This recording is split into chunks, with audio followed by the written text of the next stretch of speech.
Are you single and feeling out of the loop? Put away that mouse and get out of the house. Join In the Loop, Seattle's brand new activities club just for singles. Go to intheloopsingles.com today. Moving 92.5. Brooke and Jubal's second date update.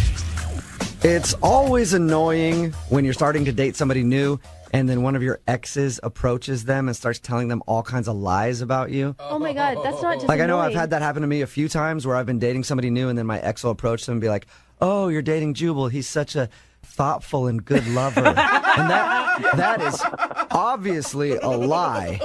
And that's kind of what happened to Chris, who's on the phone for a second date update today. One of his exes tried to hate on him, and that's why he thinks the girl is not calling him back. Chris, how are you? I'm all right, Jubal. How are you today? I'm good, man. Thank you for your email. I read it, and it outraged me at what your ex-girlfriend did to you. This is ridiculous. Whoa. Yeah, it was bullshit, man. I mean, I had a great. I'm sorry. Can I say that? Yeah. Yeah. Before we get into what your ex-girlfriend did to you, first tell us about the girl that you want to call today. So her name's Heather, and we met through mutual friends. And man, she's just cute. She's sweet. I'd seen her picture, and I met her at a party, and my buddy introduced us. And like the perfect girl. She's. I kind of like short brunettes, and she's short and brunette and really attractive and fun and just. I don't know, really witty and kind of challenged me. There's something about this girl. You're right. She sounds like perfection to me. Short, brunette, and really witty. So what'd you guys do on your date? We went out for dessert. There's this really cool gelato place that reminds me a lot of, I don't know, like the perfect date from a romantic comedy. I know that kind of sounds silly. I'm a guy. It shouldn't matter. But I think people are more relaxed around dessert. And we went and had gelato. It was so much fun. I think that's a perfect date, too. It wasn't a romantic comedy, but I did get a kiss at the end of the night. We had fun. I went home. I was kind of floating on a cloud. And then I love that. I can't get her to call me back. And you think the reason she's not calling you back is because of what happened later that night when you got home, right? That's the only thing I can figure out. I logged onto Facebook, and the guy had checked us in at the gelato place. I wanted the friend who had introduced us to know that we were out on a date, and I'm not going to lie, the girl was really cute. I was proud of being on a date with her and wanted people to see it. And so I had tagged her on Facebook, and all of a sudden I looked down, and first off, my ex-girlfriend had liked the post, which is always scary. That's creepy. Weird. Yeah. And she commented on it as well, and I think the comments might be why she's not calling me back. Is your ex-girlfriend just crazy? Oh, she's a crazy man. Let me tell you, I don't have a clue why I did. I mean, she was cute, but she was insane. It sounds like it, especially from what you put in your email that she said in the comments section. Why don't you tell everybody what she said? So the first post was, "Congrats, Chris. Looks like you found a new buck-toothed to mess around with." Are you kidding me? She said that on your comment section? That was the first one. Did you delete it immediately? I deleted it immediately, but there were also two more under that I didn't see until I got home. Why have you not blocked your ex from your Facebook page? Well, I've blocked her now. I mean, I didn't realize she was as nuts as she actually is, but holy shit. Yeah, it was, the second two weren't any better than the first. So after she called her a buck-tooth, what else did she have to say? The second one said, "Are you going to ignore and manipulate this one too?" Oh, whoa. Did you like that one and just underneath that put yes? No, I deleted it, but the worst one may have been the one that she directed specifically at Heather. And it just said, "Hey girl, let me tell you, fair warning from someone who's been there, one word, herpes." Is that But true? before I say that this is a horrible thing, Chris, do you have herpes? No, I don't have herpes. Well, Okay, I just want to make sure. I didn't know if she was saying a truthful statement or if she was lying about you. No, she's just crazy. Chris, So you deleted the comments, but you think that Heather still might have seen them. That's the only reason I can figure out that she won't call me back. oh my God, I Okay, would yeah. have nothing to do with you if I saw exes leave comments like that. Yeah, that's understandable, because even if she thinks that she's lying about the herpes and stuff, which I'm still not fully on your side, Chris, I don't know if that's true or not. But even if she didn't believe that, just the fact that you have a crazy ex like that is enough to scare anybody away. Yeah. That's why I'm so concerned. I think she saw the Facebook page and she saw that, she read it and said, that guy's kryptonite. I don't want anything to do with him. That's why I need your help. The date went well. Things are going well. And I don't have herpes. I like that that's right, how you can defend yourself. Well, I'm going to go ahead and agree with you on this. That's probably why she's not calling you back. I'm guessing she saw them or somebody she knows saw them and told her about the messages. Chris, you sound like a nice guy, but did you do something really bad to this girl to make her so bitter and angry? No, I mean, like, I don't really know how to break up with a girl. And so I kind of just got aloof and distant.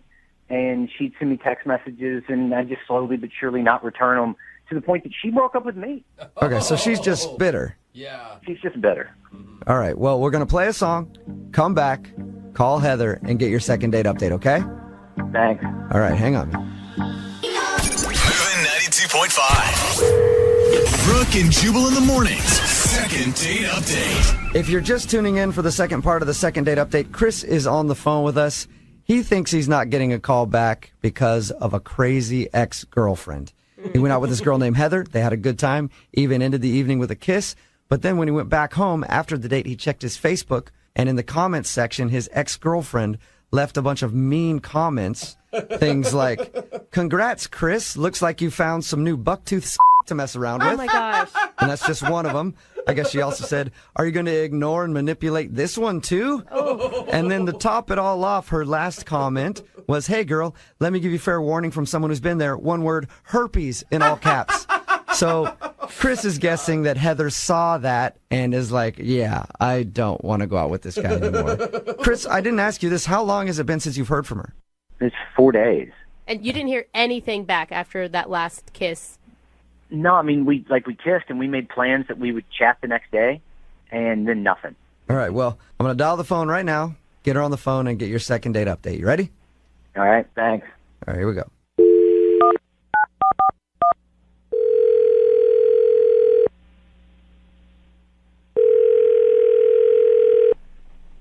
Hello, May I speak to Heather, please? this is.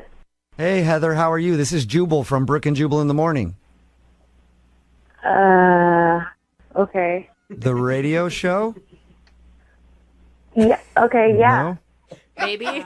Do you know who I am, or are you pretending? Yeah, I've heard of you guys, yeah. Okay. All right. So have you ever listened to the show? Like maybe on accident. That's You know the what? best That's the way response ever. most people listen anyway, so congratulations.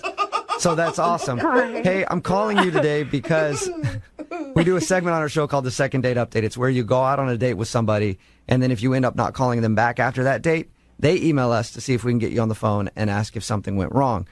We recently got an email about you from one of our listeners. Uh-oh.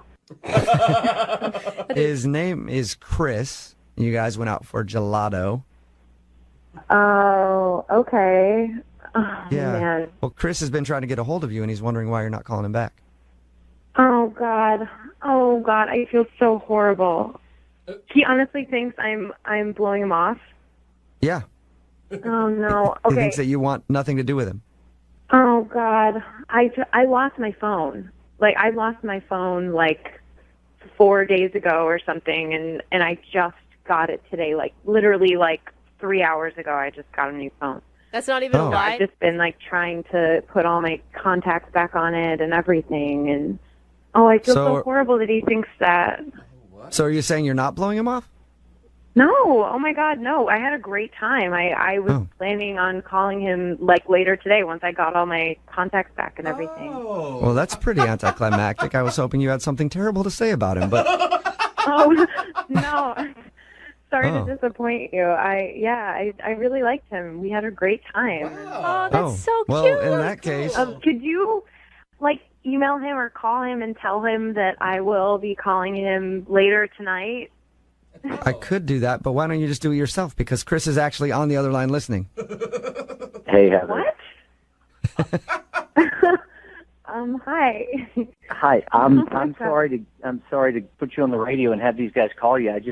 We had such a great date. I mean, we ended it. We said we'd call each other, and then I didn't text or email. I didn't get anything, and I was just worried you didn't want to go on a date again. I really like you. I'd like to go on a second date. Oh God, I'm so sorry that this happened. I lost my phone, and it's like my whole world got messed up. I'm so sorry that you thought that. And yes, I would totally love to go on a second date with you. Heather, are you sure you want to go on a second date with someone who would just jump to conclusions like that you never wanted to talk to them again after 4 days? I might have done the same thing, honestly. I don't know. Give me something. This is like the nicest second date update ever. Yeah. I mean, you guys are supposed to be helping me out here, guys. It's just, usually something dramatic happens, and this is kind of boring. Well, I mean, I don't really have any issues. I mean, I guess the more exciting part of this is that, we don't know what's going to happen in the future, but, we had a good time. And Heather, you don't even understand the things that we hear in these second date updates from time to time. Like sometimes there was this one guy that we did a second date update with who went on a date with a girl, and then he checked them in somewhere. Don't and do this. when he got back to the house, there were like comments from his ex-girlfriend, like calling the girl a and saying that he had herpes and stuff like that. Like we've done second date updates where that's happened. Jubal. oh Isn't that my crazy? God, that's horrible. Yeah, that is drama that I would definitely want to avoid. That's horrible. Yeah, can you that- believe that, Chris? I didn't tell you that story, did I? No, That's a crazy that's one. really bad. But Heather, should we go ahead and start setting up our second date? Oh, wait, but before we get into that, I want to tell Heather this story because it's like, I couldn't believe it when we did that second date update a while ago where that guy was talking about his crazy ex commenting on his Facebook like that. I mean, Heather, could you imagine if that happened to you? You'd probably never want to date that guy, huh? Yeah, definitely not. I would not want to be in that nightmare situation.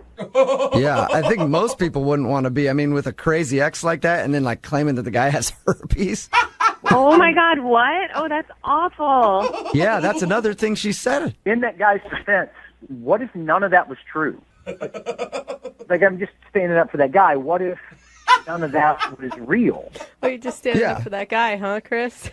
Yeah, I mean, Yeah, I didn't hear that second date update, but I mean, if none of that's true and he doesn't have herpes and the girl's just crazy, it doesn't make him a bad guy. You know what, Chris? That doesn't even matter. It still means that he's attached to some kind of psycho ex that could do crazy to you later on. You know what I mean, Heather? Oh, yeah. I mean, they make movies about it, so. Yeah, they do. It's a good thing that this second date update didn't end up like that, Heather. I'm really happy. Oh, good. Me too. Yeah, and it's cool that we could reconnect you guys. This is like the first positive second date update we've had in a while. That leads me to my question. Would you like to go out on a second date with Chris? I will pay for it. Oh, well, I was going to go out with him anyway, but if you're going to pay for it too, that's awesome. Chris, you got your second date, man. Way to go. Yes. Thank you. Hey, Chris, isn't there anything else that you want to tell her before we let her go? No. I remember you saying- No, I mean, I'm excited for our second date, and I really am sorry I put her on the radio. I thought there was something else, though. That she has beautiful eyes, that we had a lot of fun, and I can't wait to see her again. Oh, my God. Okay, yeah, that was it. I don't know what I was thinking. I was thinking about something else. You sealed the deal, Chris. You sealed the deal. It's good. You're good. Well, congratulations, Heather and Chris. I hope you guys enjoy your evening out. Thank you. Yep, Thanks, and guys. take care, Heather, because it could be your last. You're funny. I don't even know what that means. Okay, you will. You will. All right, guys, have a good one. Brooke and Jubal in the morning.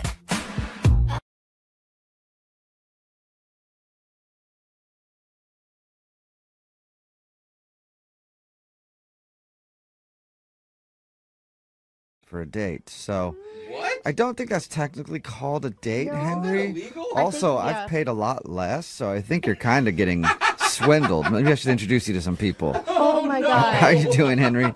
That's not really a fair assessment of what happened, okay? Okay. Yeah, that's. I Right, feel like that's what people who are guilty always say. It was actually smooth.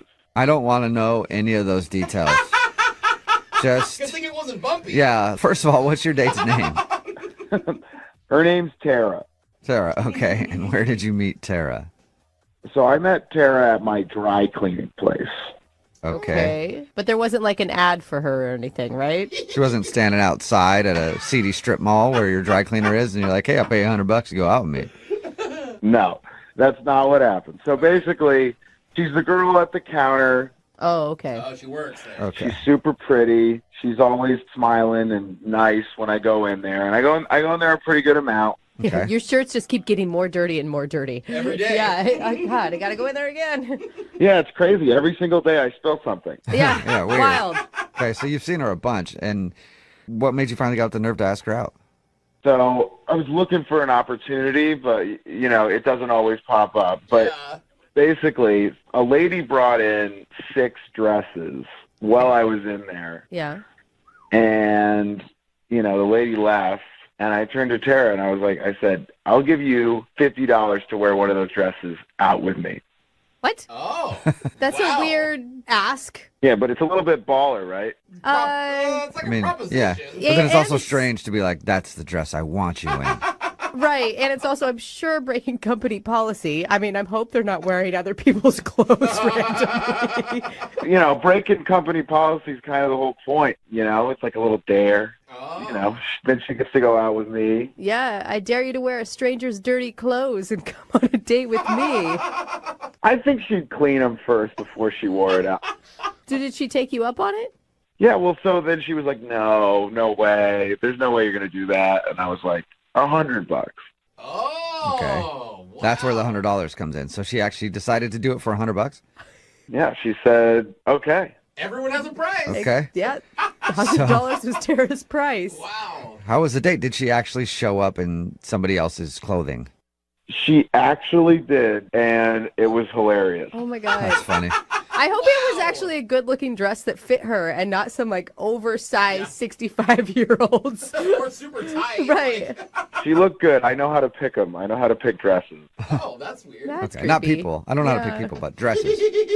10 out of 10. I know how to pick dresses, but, I got to give her props, okay? Because it's pretty ballsy to actually do that, to actually take me up on that. Yeah. Yeah. Okay, so how was the actual date with her, though? So we went to a bar, and classic date, Yeah. and honestly, it was great. Good. Okay. What was a highlight? First of all, she's funny. She was Okay. kind of ripping on the bartender a little bit, and it was fun. And, she's actually into sports, which is not something you're always finding on dates, and I like sports. Totally. Anything really special about it or notable? She did keep talking about marriage. Whoa. Like how she wanted to get married or just marriage in general? Well, yeah, she just said, that marriage was really important to her and that she wants kids. Were you freaked out by that? To be honest, I was not. Hey, that's a Okay. good thing then. Well, and it's important to talk about it. Not necessarily always on the first date, but this is my end goal in life. So Yeah. if you're not into it, let's not waste our time. Yeah, exactly. And just because, I paid for this date doesn't mean I'm not taking it seriously. Oh, yeah, that's right. You did pay for it. Forgetting now. Did you actually give her $100? Did you pay up? I actually gave her a $100 bill right when she got there. And I was surprised she didn't run off, to be honest. All right. Yeah, deal's done. That's You're gonna laugh. awesome. Well, how did the date end? Did you guys kiss? For $100, I would more? hope so, yeah. It's not on the lips. You're making me seem so much creepier than I am. I'm good No, at that. it's a one of my funny special story. skills. But did you guys kiss at the end? We did. Ooh. And report, what was it like? It wasn't super over the top, the most romantic thing in the world, but it was 5-10 seconds. Nice. That's a nice kiss. Okay. First date. Okay. And did you make plans to see each other again? Yeah, we were gonna text each other and figure out another time. Okay. Oh. And she not texting you back now? We were texting, we were going back and forth, and she was changing the time a lot. And now she's not really responding. Uh-oh. I'm kind of worried about the dress part of it. Why? That she got in trouble or something. Oh, yeah, because she wasn't supposed to be doing that. Maybe you got her fired. Uh-oh. She got caught. I'm worried that her boss fired her or something. Okay. But you haven't been back into the dry cleaner where she works. No, I'm terrified. Okay. We'll play a song and then come back and call her and get your second date update, okay?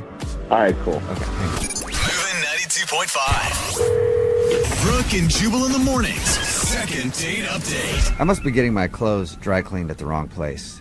I've never seen an attractive dry cleaner worker. It's usually like old dudes who smell like smoke still. No, we have old ladies at ours. And Yeah. they look like smoke. And Henry's on the phone right now. He actually met the girl that he wants to call today. She was working at the dry cleaner. I guess I didn't ask. Is she an old dude who smells like smoke? No, she's not. Okay. Good. Cool. All right. Just wondering. Shocking. I mean, you do what you want. I just want to get the right picture in my mind. But he met Tara at the dry cleaner. He actually dared her to meet up with him wearing somebody else's clothes from the dry cleaner.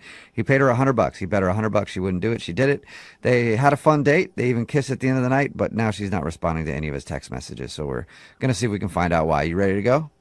Yeah, let's do it. I want to figure this out. And you're worried that, I mean, the stunt that you guys pulled could have gotten her fired. Yeah, or like, maybe now she's like wants more money from me or something. She's like, next time we go out, I'll wear something else for $250. Yeah. Yeah. All right. Well, I'm going to call her right now, see if we can figure it out. Okay, you ready? Yeah, let's do it. Here we go.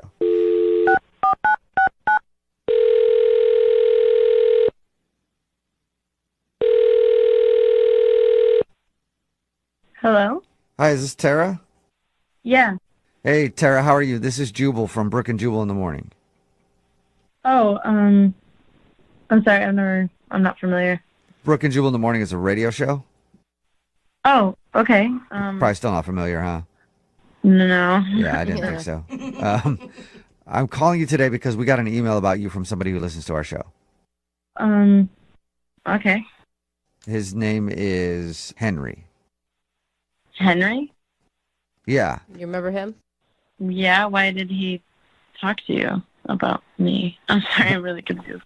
Well, we do a segment on our show called the Second Date Update. That's where if you go out on a date with someone and then you don't want to see him again, they can email us to get you on the phone and find out what happened. And Henry told us about your date. He told us how you dared you $100 to put on some dress from somebody else from the dry cleaner and meet up with him. And you did it, and he thought everything went well, but now you're not getting back to him, and he's confused. Okay, so he just told you all of this without checking in with me if he could just share this personal information? Well, I suppose he would have checked in with you if you were answering him, but unfortunately you're not. So, yeah, he did tell us that, though. Did he tell you, like, the name of where I work and all of my personal information? No. All we know is you're Tara and that you're at a dry cleaner. Yeah, that's it. And it sounded like a fun night. Like, it sounded like, I don't know, a funny way to meet somebody and go out on a date. I mean, I think he's a really good guy, but now, like, you can't just tell someone on a public radio or whatever that I'm stealing from my work. Okay. That's like a really shitty thing to do to someone. Right. Well, you're anonymous, though. We don't know anything about you other than your name. Okay. And the fact that you wore a dress that wasn't yours on a date. That's it. And if you think of it this way, if you've never heard of our radio show, I'm guessing nobody at your work has also heard of us. So you're probably in the clear. Okay, well, I hope so. I mean, I don't know. Oh, you're fine. Can you tell us a little bit about your date? Did you have fun? The date was really good. I had a good time. Good. What else do you need to know? I mean, just basically, why don't you want to see him again? Yeah. I mean, I just think looking back on that night, I'm really grateful for that experience. It was really fun, but it kind of changed everything for me. Changed everything? That's a bold statement. I know. What do you mean by that? Well, one, I wasn't even going to do it, but then something in me was like, no one will notice. Just take the dress. Oh, you're talking Okay. about the bet about whether or not you'd wear the dress. You weren't going to do it at first. Yeah, he told you about that, right? Oh, I got it. Now you're a kleptomaniac. You're stealing all kinds of things. No, I really never do stuff like that. Then I put it on, and then when I was looking in the mirror, I was like, oh, damn, I look good. And like, I never, That's awesome. I really don't try at my appearance so much. I mean, I take showers and like, I shave my legs, but it's not Okay. like anything over the top. Right. It's just not a priority for you.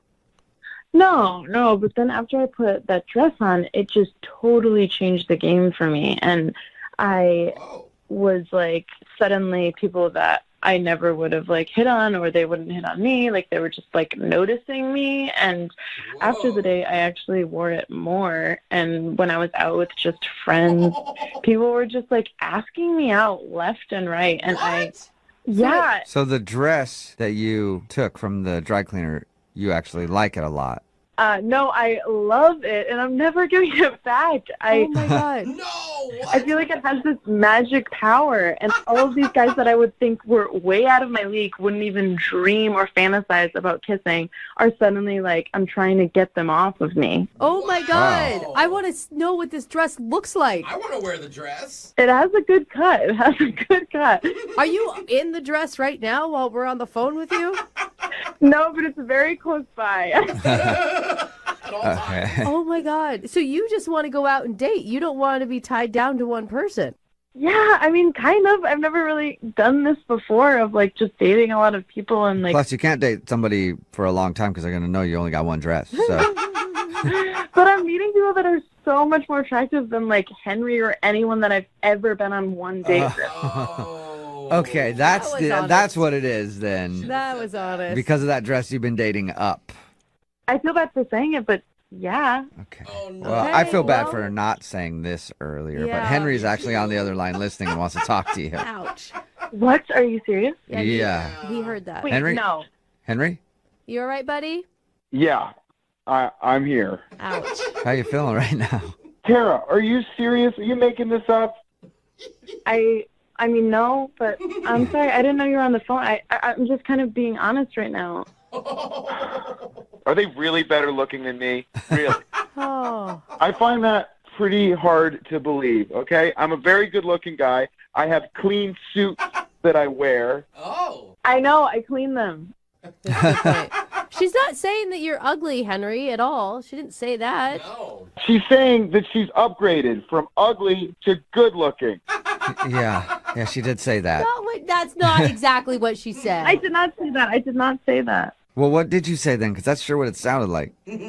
I was just saying that there's people that don't usually notice me, and they're noticing me now, and And they're better looking than Henry. You said those exact words. I didn't mean to sound harsh. Tara, it is not your fault. Henry, you're the one that called, and you knew that the truth could be a little harsh. And you're the one that told her to wear that dress. Exactly. If anything, Tara should be thanking you. Honestly, thank you. It's really, it really has changed my life, and I really appreciate it. I'm sorry I didn't intend for it to happen this way. Stop, please. I cannot believe the dress I picked out turned out to be a magic dress. Well, Henry, you said earlier that you know how to pick dresses, and apparently you do, man. Yeah, okay, well, You don't need to be dating. You need to be a stylist. honestly, a little. You kind of owe me, to be honest. Oh, my God. What do you mean I owe you? I don't understand. I mean, because I gave you $100 and you were able to change your life. Well, I mean, yes, before meeting you, I was $100 less than what I am now. But honestly, the dress, it's changed me, and I really feel like I'm a new person now, and I do have you to thank for that. Yeah, that's exactly what I'm saying, okay? You know, you're Cinderella, and I was into you when you still lived with all of your ugly stepsisters. I'm the guy you stay with in the movie. I'm the good guy, okay? All right. Well, Tara, would you like to go out with Henry on a second date? We'll pay for it. I've got a better idea, actually. As you know, I work at a dry cleaner, Uh-huh. and there's actually the suit that just came in the other day, and it's so nice. I mean, like all the other suits on the rack are jealous of it. Uh-huh. So I was thinking maybe that suit could do for you what you did for me with telling me to wear that dress, and wearing that suit could make other people start to notice you more. Wait, what? So are you asking him out on a date if he wears the suit? I'm confused. Yeah. Definitely not. I'm not really interested in that, but I will steal this suit for him so that I can pay him back. Oh, my God. Okay. Henry, God. what do you think about that? No date, but she'll steal a suit for you. If you're not going to go on a date with me, fine. I'll take a free suit. Okay. Wow. Wow. All right, well, Oh my God. I think this is kind of legal. worked out. Like, Yeah. you didn't get a date out of it, but Free clothes. you got some new clothes, man. That's not bad. You know, dating's freaking weird these days, guy. I'll take what I can get. All right, well, now you get to date a new suit. That's Hey, awesome. congrats. Yeah. You're going to look so good in this suit, Henry. Trust me. You're going to get like 6s and 7s. Wow. Hear that, Henry? 6s and 7s headed your way. Wow. I'll take it. Brooke and Jubal in the morning.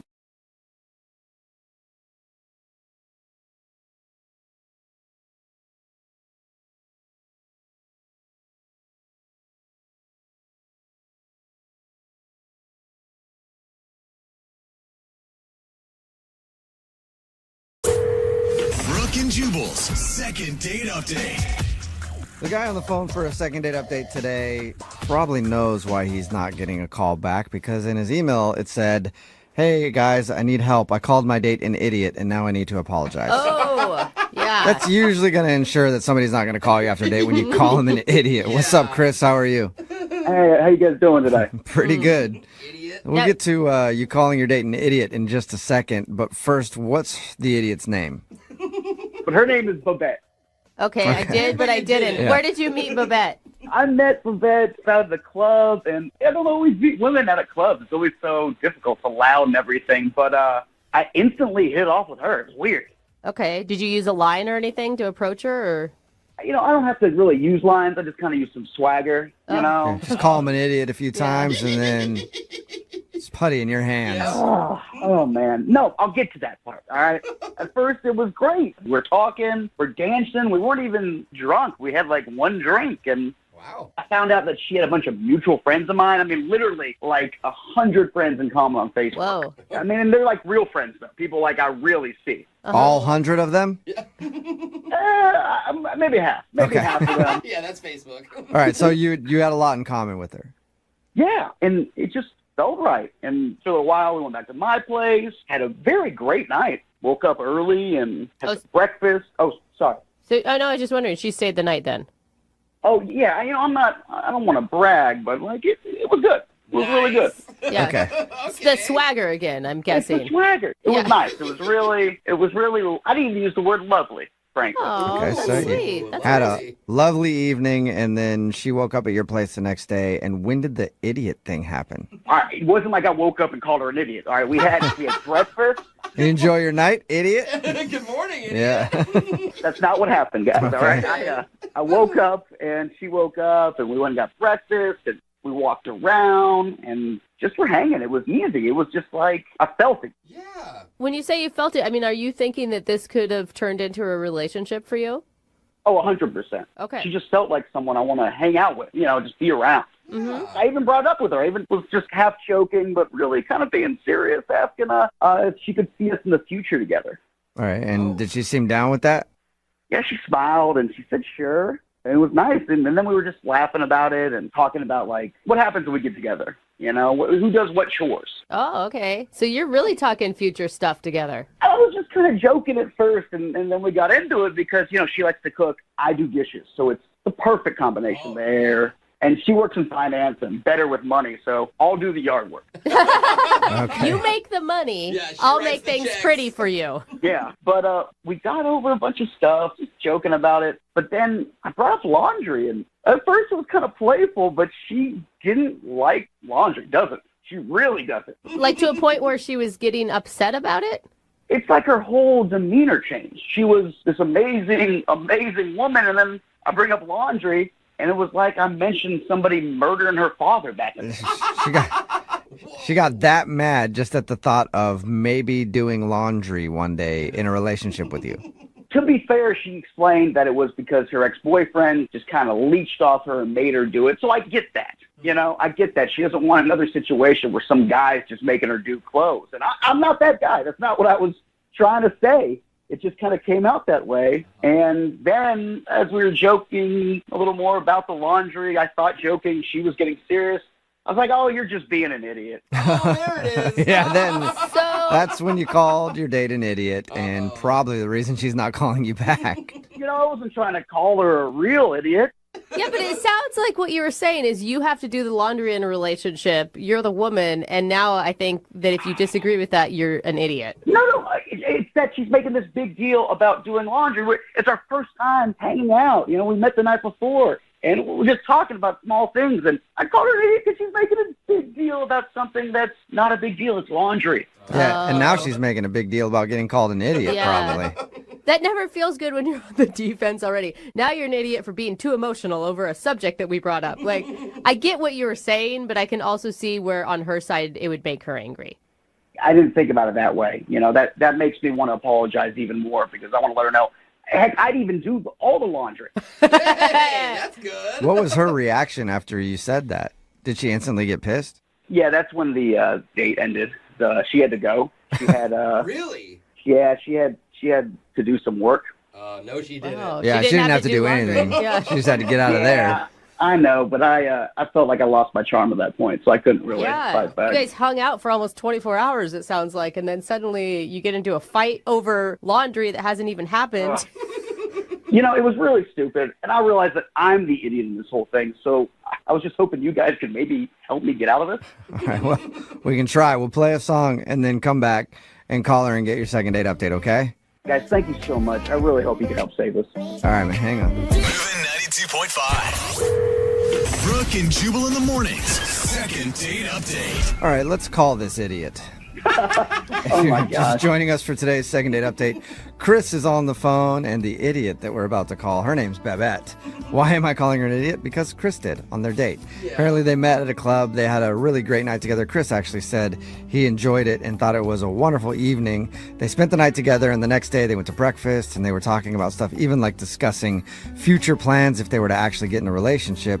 And at some point they got on the topic of chores, and then laundry came up, and Chris called her an idiot, and now he hasn't heard from her since. Chris, are you about ready to get her on the phone? Yes, but let me make a couple things clear because I had to tell my side of the story fully, okay? First off, I should have called you guys sooner because it's been about 2 weeks. Okay. So, Oh, it's been a while. Okay. yeah, I thought maybe I'd hear from her. You know, I texted her a couple times, but nothing. So that's why I finally gave in. And also, if I didn't make it clear, I'm pretty sure she's like my perfect match. Oh, that's really sweet. You like really dumb people then. I'm kidding. I'm kidding, Chris. I guess my thing is like, I assume you apologize via text, right? Oh, absolutely. I just don't know why she would hold such a grudge over this. Yes. You and me both. That's why I called you guys. Yeah, most people like it when you call them an idiot on the first date. You know? No, but if you apologize, usually it's something you should be able to get past. It may be a red flag that you guys can't. Yeah, I hope not. I'm really into her, guys. I'm really into her. All right, well, I'm going to dial her phone number right now and see if we can help make things better, okay? Here we go. All right, thank you.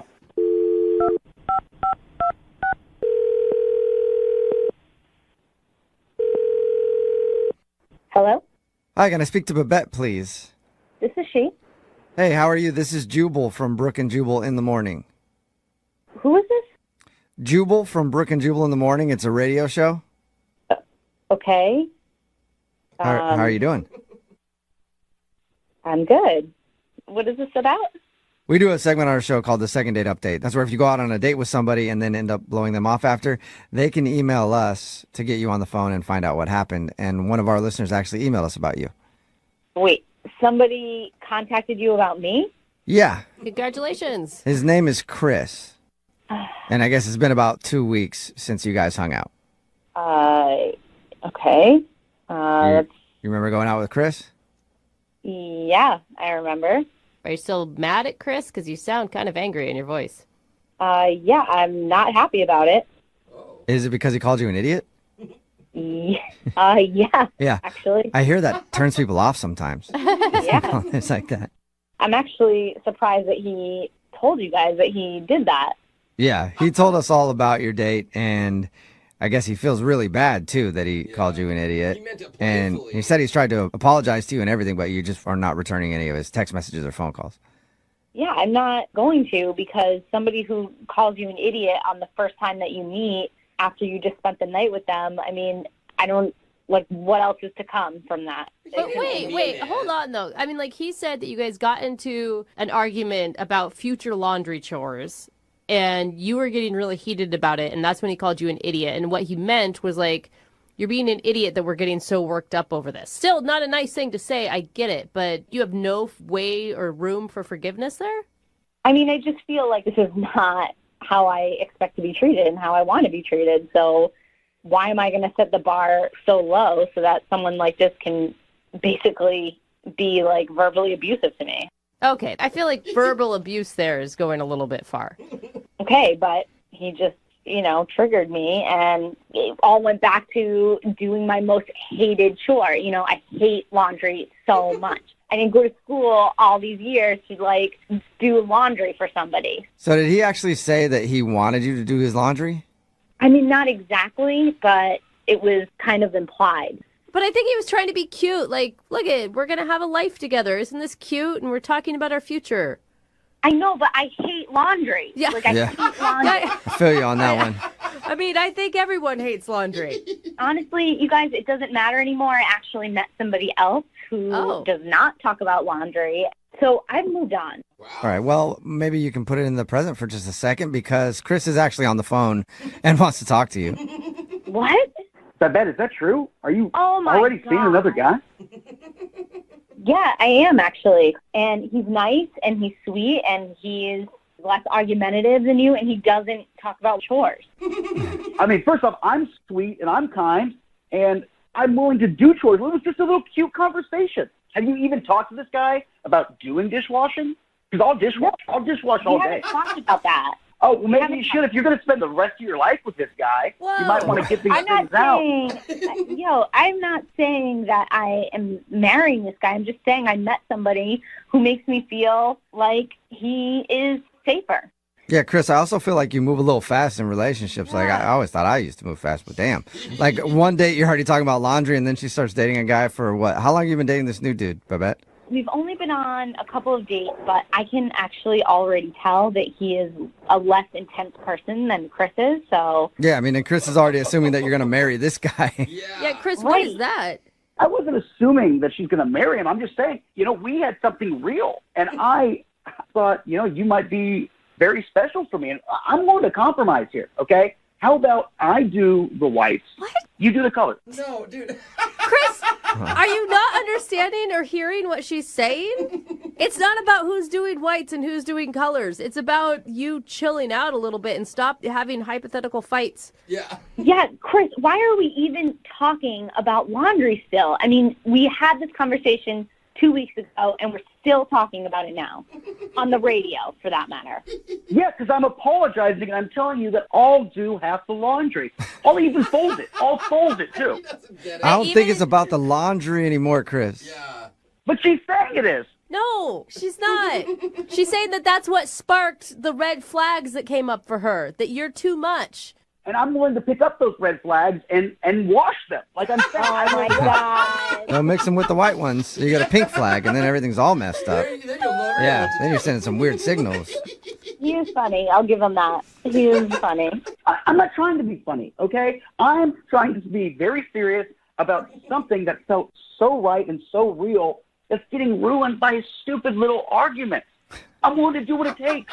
Chris, I've moved on, and I just need you to know that I told this new guy about our argument, and he told me that he loves to do the laundry. Oh, wow, Chris. Lucky. No one loves doing laundry. That's a lie. You are lying. Now I'm a liar. Now I'm a liar. I don't mean it in a mean way, but you're lying. I'm just saying. Like, he's a liar, you're a liar. I can now see why things unraveled so quickly on your date, Babette. I don't know what else to say at this point. You know what you could say, Babette? You could say that you go on another date with Chris. We'll pay for it. Would you like to go out with Chris again? Even if he were to do my laundry for me, I would still not go out on another date with him. Oh. Okay. You know what? You are an idiot. Oh, Stand by it. really?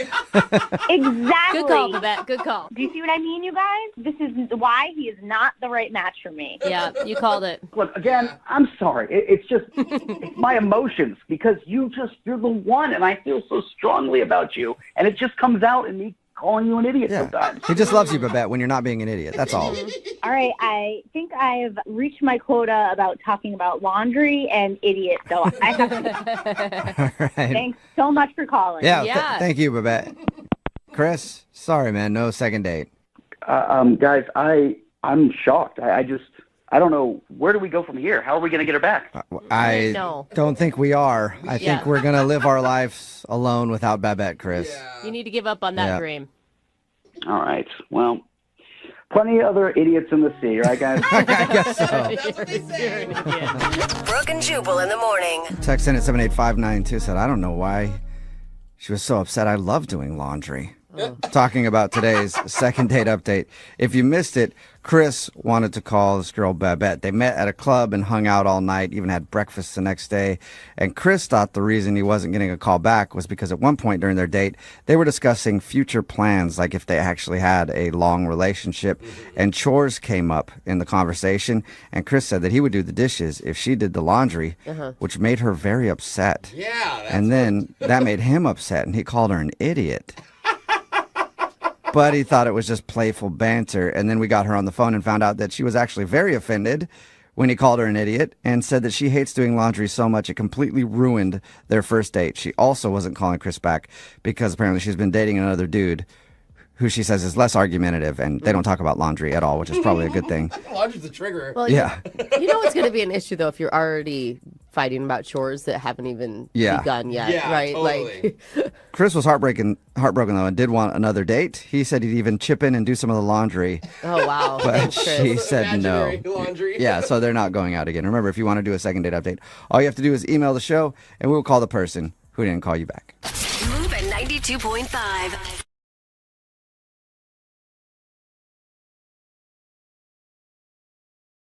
Now ADT can help protect your family at home and on the go. Get started with ADT's best offer, an ADT starter kit and security camera installed free. A savings of $449. Plus, you'll get ADT Go, the new family mobile safety app and service for 24/7 emergency response. Go to ADT.com/podcast today to take advantage of ADT's best offer with 36-month monitoring contract, easy pay and QSP. Early termination and activation fees apply. Additional charge for ADT Go premium services after 3/31/18.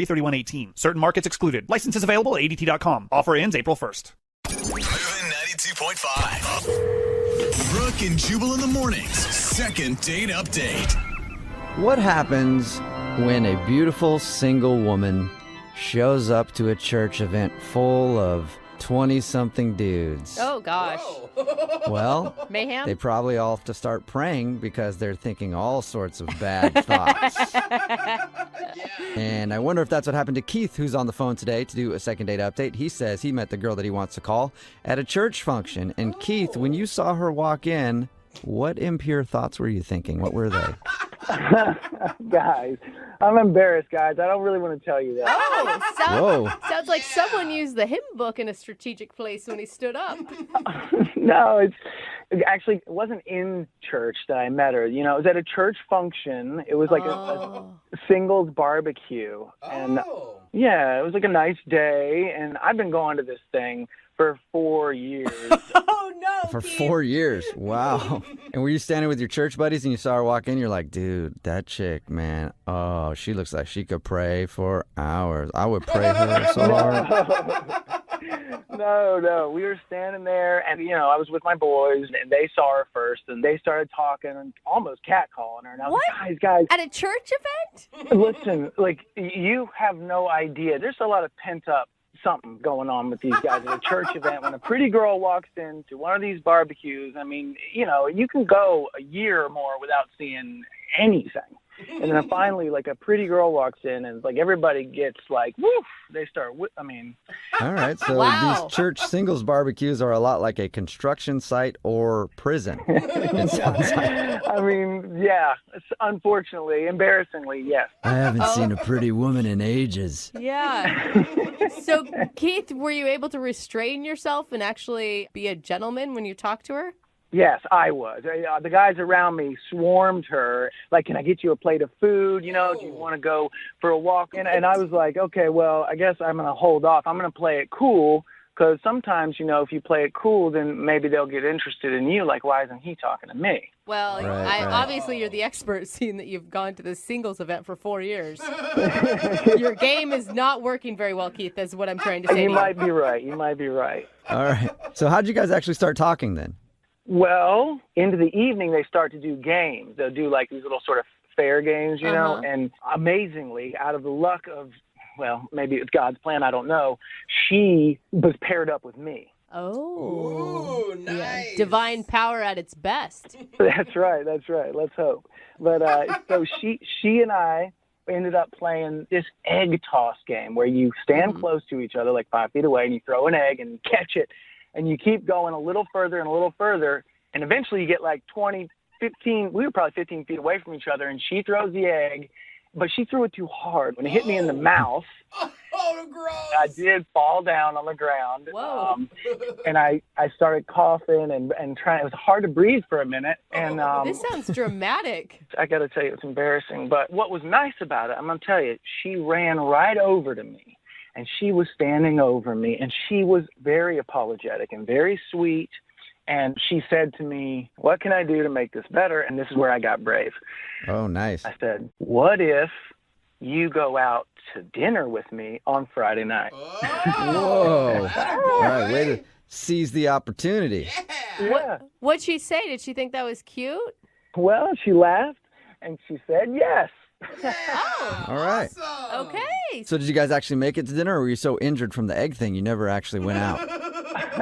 No, I recovered quickly, and we made it out to dinner. We went to Olive Garden. Oh, I love Olive Garden. What was the Olive Garden like for you two lovebirds? Olive Garden was a different world. Not in a good way. No, he's laughing back there, but it wasn't a good thing. It was like we had been set up at the barbecue, and it was like we had all these games to play, things to say to each other, and then we get to Olive Garden, and it's like it just got so real. Like I didn't know what to say to her. Yeah. No. Yeah. That's usually when I take one of those breadsticks and just put it in my mouth and look at the person across the table from me. Just make eye contact. Awkward eye contact. No. No. I was feeling so nervous, I only ordered a salad, and I felt like, okay, well, I'm just going to try to eat light. And she ordered like a full meal, like breadsticks, chicken parmesan, and like on the side of shrimp scampi. I'm going to tell you right now, I think you went wrong ordering only a salad. Yeah, dude. No woman wants to go out with a guy who's just eating a salad while she scarfs down. Well, he I was mean, good sick. on her, but what'd you do while she was eating? Just looked at her?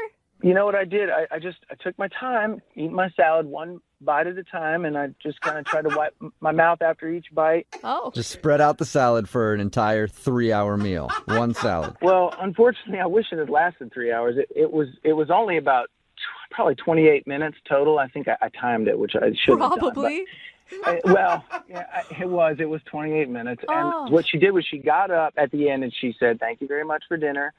And she shook my hand, and I tried to pull her in for a kiss, but she pulled away and turned away and left. Wow, did she seem angry about something? No, she was really polite, but she just went ahead and walked out and left. Not mean, but just not nice either, I mean, it doesn't sound like you guys had the best chemistry. Ah, man, I tell you, it was not the chemistry that we had when I had an egg in my throat. But maybe that's the problem. Maybe we can score you a second date, and then on that date, you just keep an egg in your mouth the whole time. Okay? We'll play a song, come back, call her, and get your second date update, okay? Thank you, yeah. Yeah, man, hang on. Moving 92.5. Brooke and Jubal in the mornings. Second date update. Not to put too much pressure into the second part of today's second date update, but this is the moment where we find out if God really exists. No pressure at all, Jubal. No pressure at all. If you missed the first part of today's second date update, Keith is on the phone and he wants to call a girl named Amy who he met at a church function, and then they ended up going out to Olive Garden. The date ended with her kind of getting up and saying, "Okay, well, thank you very much for the time," shaking his hand, and then walking off. He said that she wasn't exactly mad, but she also didn't seem very happy. So we're going to try to get her on the phone and find out what went wrong. Keith? Yeah. Are you ready to see if God, in fact, does exist and you guys will go out on a second date? I'm ready to call her, yeah.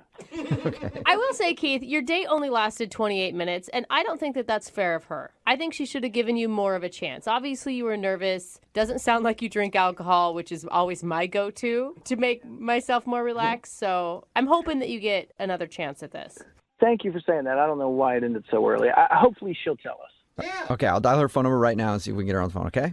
Thank you, and God bless. All right, here we go.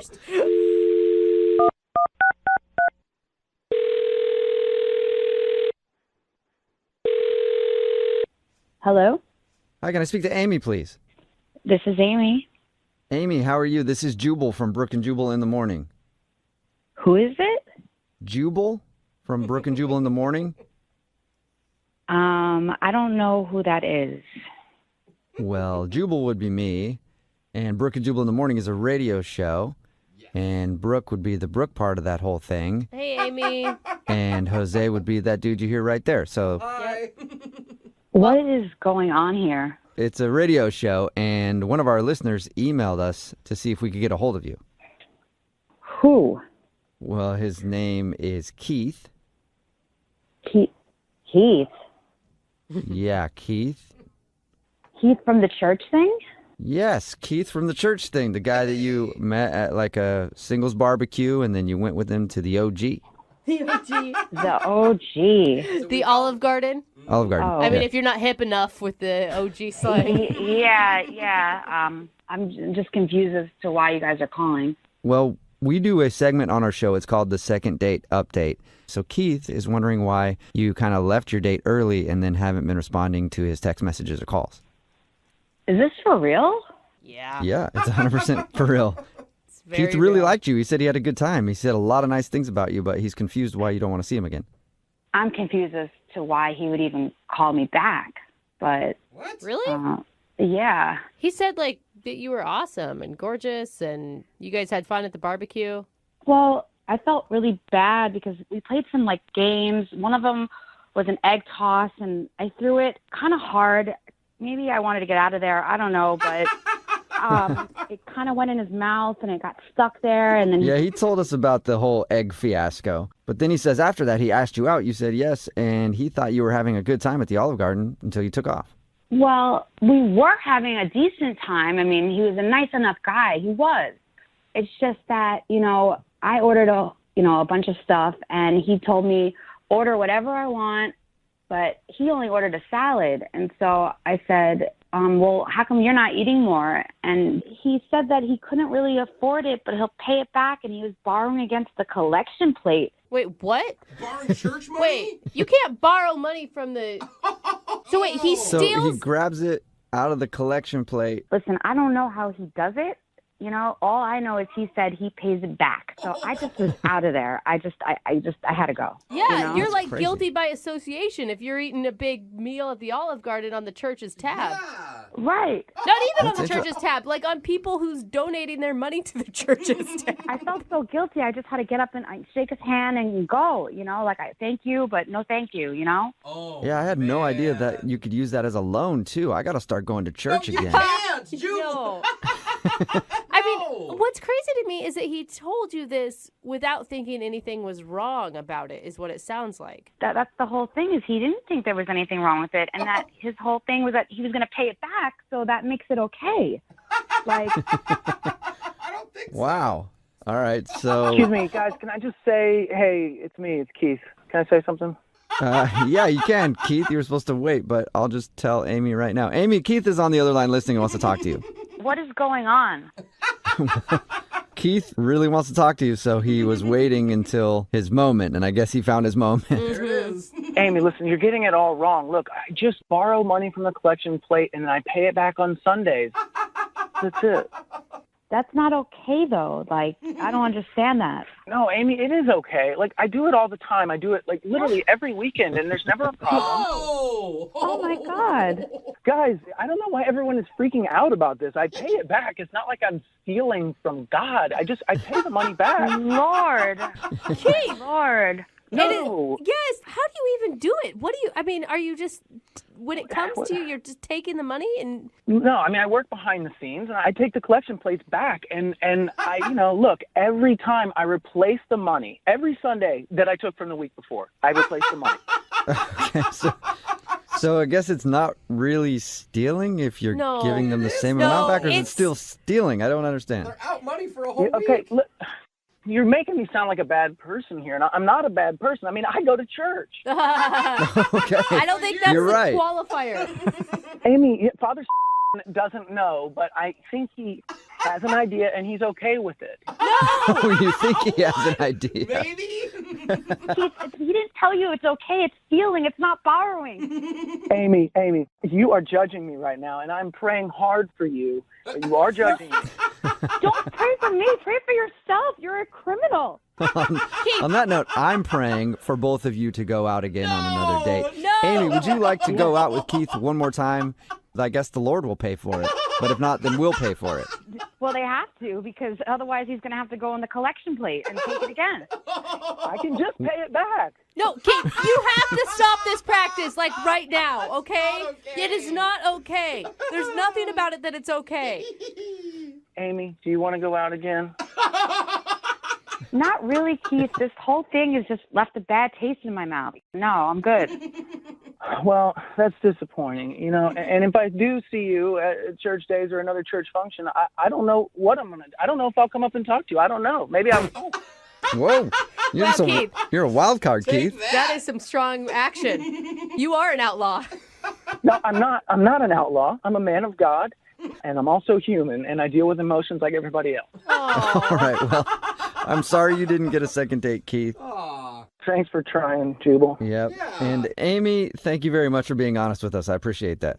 Well, yeah, I'm just glad it came out, because it's wrong. The whole thing's wrong. It is wrong. Keith, it is wrong to do that. Also, can I go to church with you? Brooke and Jubal in the morning. Got a text in at 78592 that says, I didn't know you could do that at church. I might start going now. No. It's Brooke and Jubal in the morning talking about today's second date update. If you missed it, this dude Keith met this girl named Amy at church, and then they went out on a date and she wasn't calling back. When we got her on the phone to find out why, during the date, he told her how he was paying for everything because on Sundays he'll take money from the collection plate and then he'll always replace it with the same amount the next Sunday. So he doesn't consider it stealing, but it still rubbed her the wrong way that he's taking money from the church, basically. Yeah, and the church doesn't even know about it. It's like borrowing your buddy's car without telling them and then not returning it for a week. That's still Grand Theft Auto, basically. And I like how he's like, well, I pay it back every week, but dude, you never add to it. They're always minus, and then you make them even, and then you take it again. You're never really contributing. You're taking. No, they're always down the same amount, whatever he's taking. And he's using the money to date, which is also just feels wrong. Right? If he was using the money to go buy some needy children's school supplies, maybe. Nope, he's using it to take girls out to the Olive Garden. Yeah. And unfortunately, he's not getting another date because she didn't want to go out with him again after she heard that he steals from the church. I don't know why. It's weird. Judgy, you think? You think she's being a little judgy? Yeah, I do. Remember, if you want to do a second date update, all you have to do is email the show, and we will call the person who didn't call you back.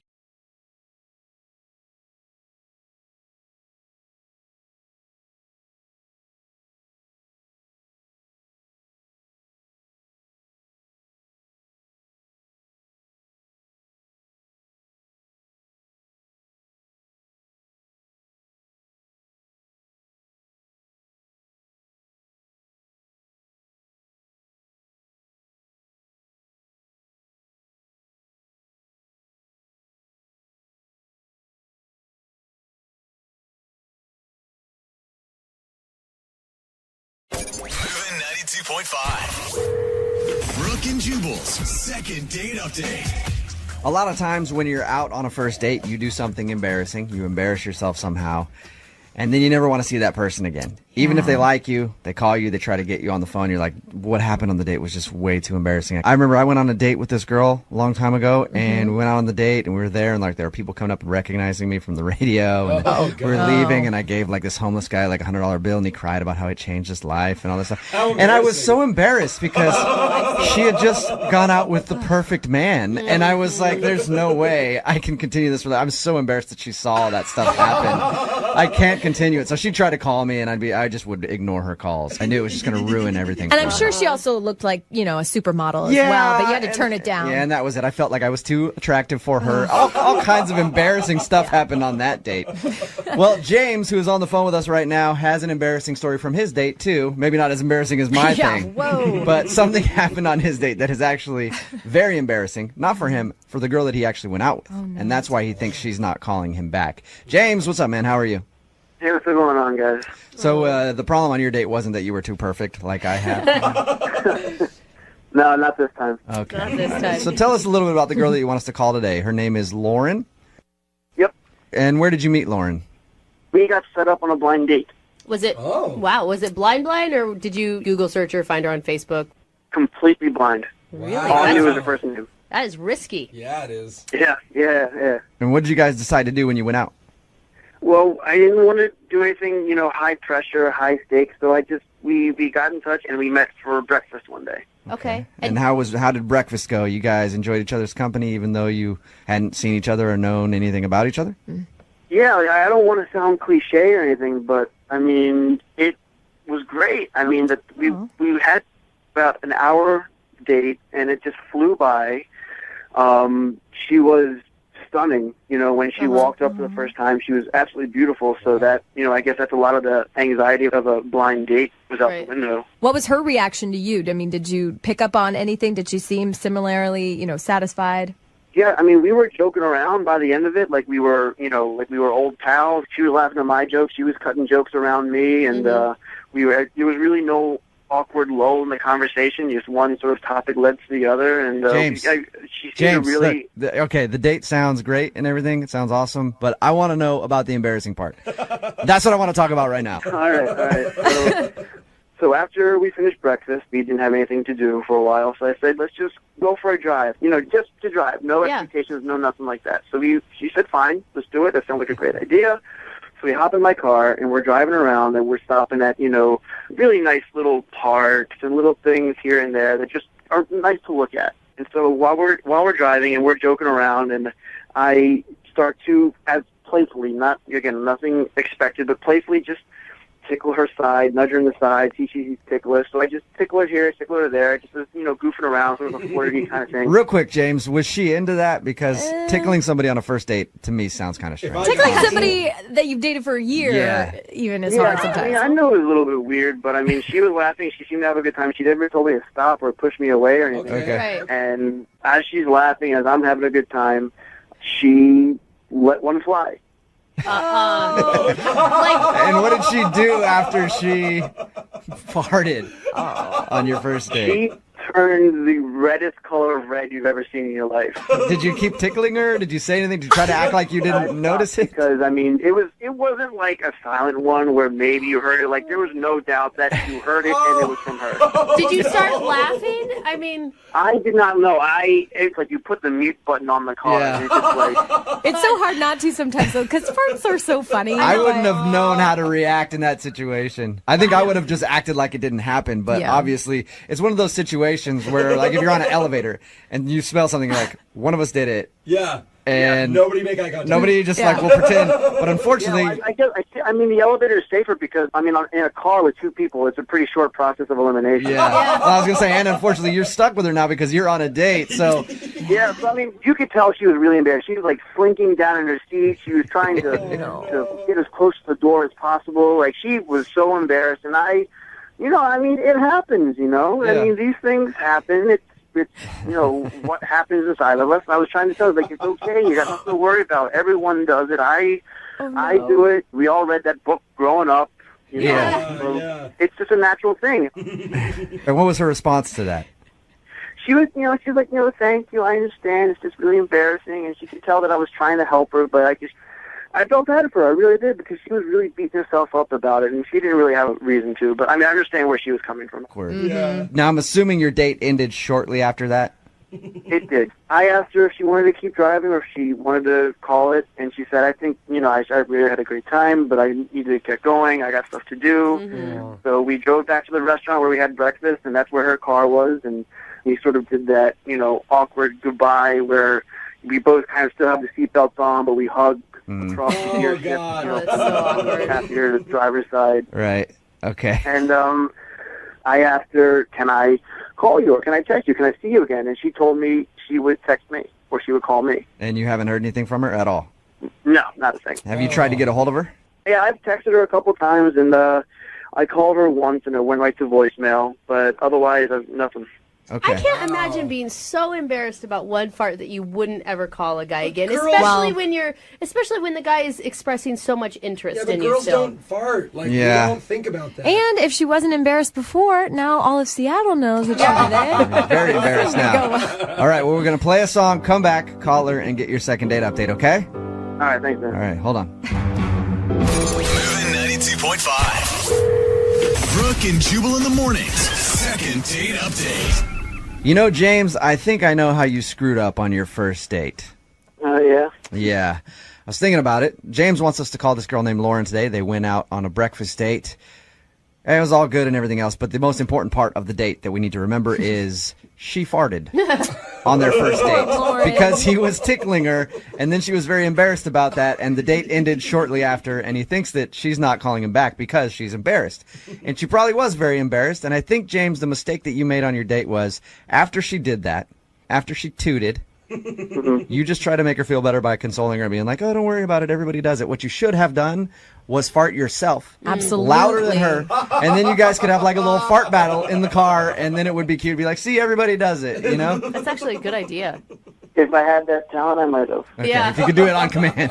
All right, you ready to call her and see if the reason that she isn't calling you back is because of Fartgate? Yeah, let's do it. All right, man. Dial the phone number right now.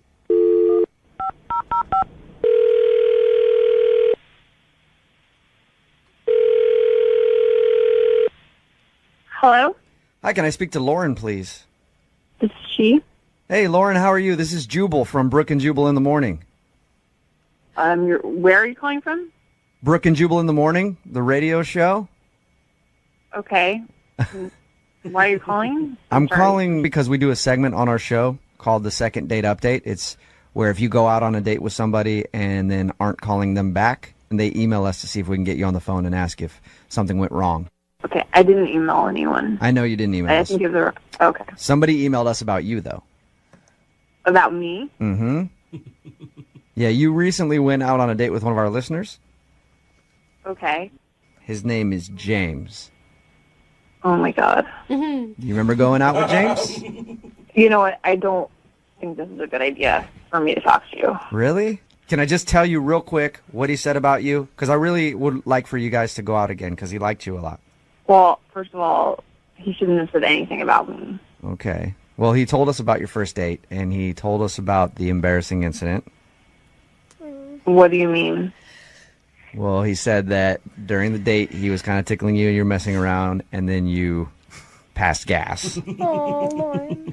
He told you that? Yes, he did. It's okay. Don't be embarrassed. But it's not a big deal, and that's why we're. First of all, it's not even about being embarrassed. I cannot believe he would. So, what was the whole point of him calling you and he called you to tell you that so you could just embarrass me on the radio? No, not at all, Lauren. He called and told us that because when we do this segment, we always talk to people about the date that they went on to figure out if there's anything awkward that happened. Well, that's really messed up. He shouldn't have told you that because it was private. Okay, I'm sorry about that. The only reason he told us that, though, was because he thought that's why you weren't calling back because you were embarrassed. This is so up. He should be embarrassed. He's a complete weirdo. Like, I thought he was a psycho, and obviously he is. Why do you think he's a psycho? First of all, it was like weird that he was tickling me, by the way. That's like so weird. I thought that. Okay, so you sound like you don't like him very much. Before we let you... I mean, like, I'm sorry. If you would like to know what a weirdo he is, I'm happy to tell you because obviously he has no problem calling a radio station and telling them something personal about me. I would love to hear what a weirdo he is. And I'm sorry. You shouldn't be embarrassed. We're not trying to embarrass you at all. No. It's more just so James can know why you're not calling him back. Well, so we went out for breakfast. On our date because, like, I wanted to make sure he wasn't a weirdo, and it was actually nice. And then he wanted to know if I wanted to take a drive. It was a really nice day out, and on the drive, it was beautiful. It was like the perfect day, and so we just stopped at some parks. Like, we just stopped at various places. But then when we got to one place, and he pulled over, and I was like, "Oh, I thought he was going to try to make out with me." And he told me that he had something he wanted to show me, so. He got out of the car, and I got out of the car, and he walked me back to the trunk of the car. Oh, my gosh. That is scary already. What was going through your mind at that moment? I was worried that there was going to be, like, a sledgehammer, but I was hoping it would be, like, I don't know, like, maybe he was getting a jacket or something. You know what I mean? I was like, maybe he's getting a jacket. Right. So he opened the trunk, and he pulled out an urn. Okay, like a silver urn. Weird. And he said, "This is really important to me. Like, this is really special to me. This is my father." What? Whoa. Like, yeah. That's a little bit heavy for a first date.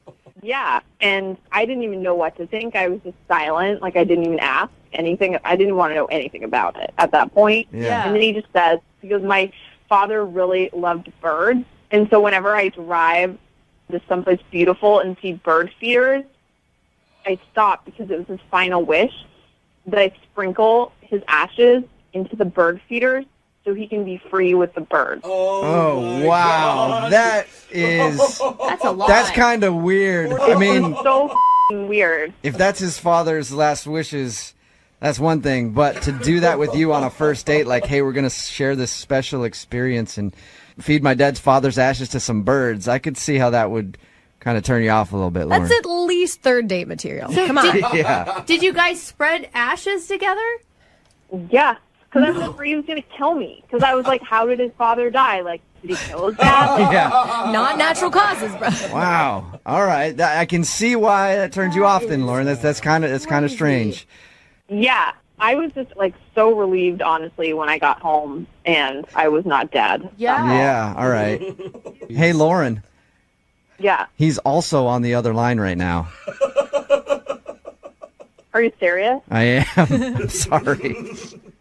Hi, Lauren. Oh my God. I'm just a little offended that, I decided to open myself up and let you in on something, personal and special to me, and then you judge me by it, What? First of all, here's the thing. I'm really sorry to hear about your dad, but you need to understand that that's actually nuts, what you did. Like, I didn't even know your dad was dead. Like, if we've been dating for a while, fine, maybe. But not only was it our first date, it was the first time that I met you. Like, so did you know we were going to do that? Like, that's weird. No, I had no intention, but when we were driving and I saw the birds and I said, Yes, this there's would be a birds great everywhere. time You like pull over every time you see a bird? make good to my dad, and at the same time, see what kind of connection I have with this girl that I had a great time at breakfast with, had a great time talking to, had a great time driving with, and I thought, maybe she was kind of real. Maybe she was a little bit deeper than just a puddle, that maybe she What? didn't Are understand you what I was doing. serious? Because I am weirded out when you pulled out an urn on our first date. I'm shallow. It's a little bit because you can't understand why I'm doing it. It is weird that you would take me to the trunk of your car, pull out an urn of your dad's ashes on our first date, and then feed the birds with it. I mean, I didn't get weird when, you told me about all these traditions you have with your grandma and all these other things. And that is different. I was telling you what we used to make on Thanksgiving. If I told you that she was dead and I baked her ashes into a pie and ate it every Thanksgiving, then it would be the same. Must I remind you that I overlooked the fact that you completely stunk up my car. That is so up. Like, by the way, it's like completely weird also to tickle people on the first date. Like, Oh, yeah, we forgot about the tickling thing. Very true. Well, it sounds like you two just had a wonderful time together, and that would mean that I need to ask Lauren if she would like to go on a second date with James.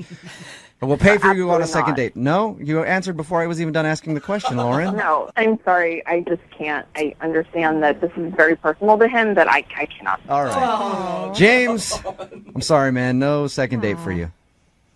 Can't blame the guy for trying, I guess. Yeah. Maybe just wait a little while to bust out your dad's ashes on a date, I could probably try that out. Yeah, try that, and then also wait a little while to bust out the tickling on a date. Yes.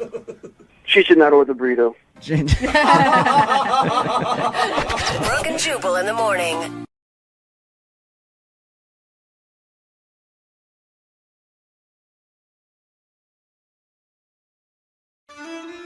Falling in love in this world is hard enough. Okay. But what would it be like to fall in love in another realm? Whoa, cool. Could you imagine what that must look like? Not really. I can't. I don't what even know. dost thou art looketh like, my fair maiden? God, men were so manly back then, weren't they? Do you have tights on right now, too? Yeah. Yeah. Honestly, I'm not a very big fantasy role-playing guy. Obviously. Unless it comes to costumes and large lightsabers. That's a different Okay. story. But one of our listeners is really into it, and it actually helped her meet a guy recently. Now, she's asking us for help today. Her name is Leah. Leah, welcome to the show. Hey, everybody. Would you call yourself a fair maiden? Only when I'm trying to be. Okay. All right. So tell us about the guy you met. What's his name? His name's Jonathan. Okay, and where did you meet Jonathan? So one of the guys in my D&D group was doing a one-shot, which is basically just like a one-night only game. All right, Okay, we have to slow way down. down. So you said D&D, which is Dungeons and Dragons? Yeah, it's Dungeons and Dragons. Okay. And I forget, that's not like Magic where you play with cards. Dungeons and Dragons is... It's like a game. It's a board. Okay. So it's basically like you're playing pretend and there's rules and you roll dice. Okay. Yeah, I knew that. Yeah. Opening the Stranger Things. If you like Stranger Things, they play Dungeons and Dragons. One shot. What does that mean? Is this going to be Is it tequila? That's what I thought. I'm like, maybe I'm into Dungeons and Dragons. Dungeons and double I know. Maybe 6 shot. I'd be down for it. Oh my God, Drunkards and Dragons. Now we're on. Here we go. Talking. Now you got our language. Okay. We're into it. Okay, so basically, usually when you play D&D, it's like Stranger Things. You play over the course of like a long time. Okay. But in this game, it's like just one time. Okay. So it's a quick game. It's a quickie. Yes.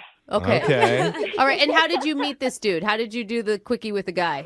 He is a friend of one of the other players. So everybody brought like new people to see who enjoyed it. And so Jonathan was playing a character also. Okay, what character were you? I am a halfling bard. A halfling bard. You say that very flirty. I know. I know what you mean. Go on. I'm very excited about my halfling bard. She's very cute. She's little. That's why they call them halflings. And she plays a cello, but it's like bigger than her, so she plays it like a double bass. It's very silly. I used to be in an orchestra. That's cute. Okay, so you're a halfling bard. And who's this mystery man that wooed you? Or not man. Is What's it his an character? ogre or a beast? Right, so he is a human fighter, so he's just like real good at like punching and kicking and shooting arrows. Boring. Okay. Oh, okay. So he's a frat guy. Yeah. He's going to do D&D, but he's still going to be cool. Yeah. That's what it sounds like. Fully into it. And so does the guy have a character name? Yeah, so I'm Denna and he was Lim. Lim. Lim. Is that because he's got a big third? Okay. No. Okay, Brooke. All right. You were just ruining this game for her. All right, Another so- type of D&D. So how do you guys end up like interacting? How does the bard and the human fighter end up interacting in the game? Well, basically, like, we're all on the same team. We're all trying to do, like, this magical mission. Like, we were rescuing a dragon from a princess. Oh. Wow. Oh, okay. The princess took the dragon hostage? What is happening? I know. Cool. And so, you know, we're doing magic, we're punching, we're kicking. And I'm like, I'm a very different person when I'm playing D&D. I tend to be, like, kind of shy and, like, don't overstep my own comfort zone. But, like, that's the nice thing about D&D is, like, you get to kind of try on whatever. So, Okay. like, you know, my character, Denna, is, like, bold and brash, and she's all like, hey, stranger. Oh. Opposites attract. Yeah. This is like role-playing at this point. Yeah. So he starts flirting right back, and so we take, like, a little break to grab our drinks and our refills and whatever. And so we start talking, and I'm like, oh, wait, in real life, you're also a really cool person. Oh, look at its D&D love. So you guys broke away from the game for a second to just talk normally. Leah and Jonathan, not Yeah. the bard and the Lim. whatever. Lim. Yeah. Right. Out of character. Right. Okay. You're yourself. And so were you feeling a connection that way? Yeah, I was. And I think I got some signals that he was, too. I mean, after the game, we actually went and we got a beer. Oh, so that is that's a date. Yeah. That is. So was there any romance when you guys got the drinks? I mean, I felt something, but I didn't act on it. Like, I really felt like there might have been a moment where, like, maybe a kiss could happen, but I didn't really see anything from him, you know, and I didn't want to, like, overstep. Oh, you needed to bring out your inner half-wing bard lady. Yeah, you should have transformed into the bard and kissed him right on the mouth. Yeah. Like a naughty little bard does. Take your cello out. Oh, no, I couldn't. Yeah, you could. You could. Well, Yes, you maybe can. Leah couldn't, but the halfling bard could. Whip out the board game. So have you reached out to him? I texted him to see if he wanted to hang out again. I phrased it so vaguely, of course, but he hasn't really gotten back to me. Okay. Maybe you were just too vague then. Maybe that's the thing. He didn't understand you didn't want to LARP. You wanted to actually It's possible, yeah. And I don't mean to stereotype, but my guess is with the D&D dudes, like, you need to be pretty upfront with what... I mean, I just don't think they probably pick up on small flirting cues You're saying they don't all the expect time. women to hit on them? Yeah. Yeah. I'm trying to be nice. Okay, and Brooke- that's his big stereotype. Brooke I is mean, thinking maybe- of like elementary school kids playing D&D. This is just a guy that showed up for a one-off. I'm not trying to be mean. I'm asking if you think that's the case. Yeah, no, I definitely don't think that he's like the stereotypes or anything. I think he just seemed like a cool guy. Oh, that's good. All right. Okay. Well, let's find out for sure. We're going to play a song. We'll come back. We'll call Jonathan for you, and we'll attempt to cast a charm spell on him when we do your second date. We said it wrong, yeah. didn't we? I think we said it wrong. No, I think it really landed. Oh, okay. It was perfect. It was perfect, she says. Okay. okay. We're going to do it right after this. Hold on. Just a warning for our halfling bard on the phone. This second date could be a rough one. So you may need to double knot your chastity belt. Or we're doing that? maybe release it. I don't know. Wow. I'm not sure what's going to happen here. What I do know is that one of our listeners, Leah, met a guy named Jonathan while playing Dungeons and Dragons at a friend's house. Jonathan was a newcomer to the group, and they had a little flirtation in the game, which led to the two of them grabbing drinks outside of the game. Yeah. Just them. And she felt a genuine connection.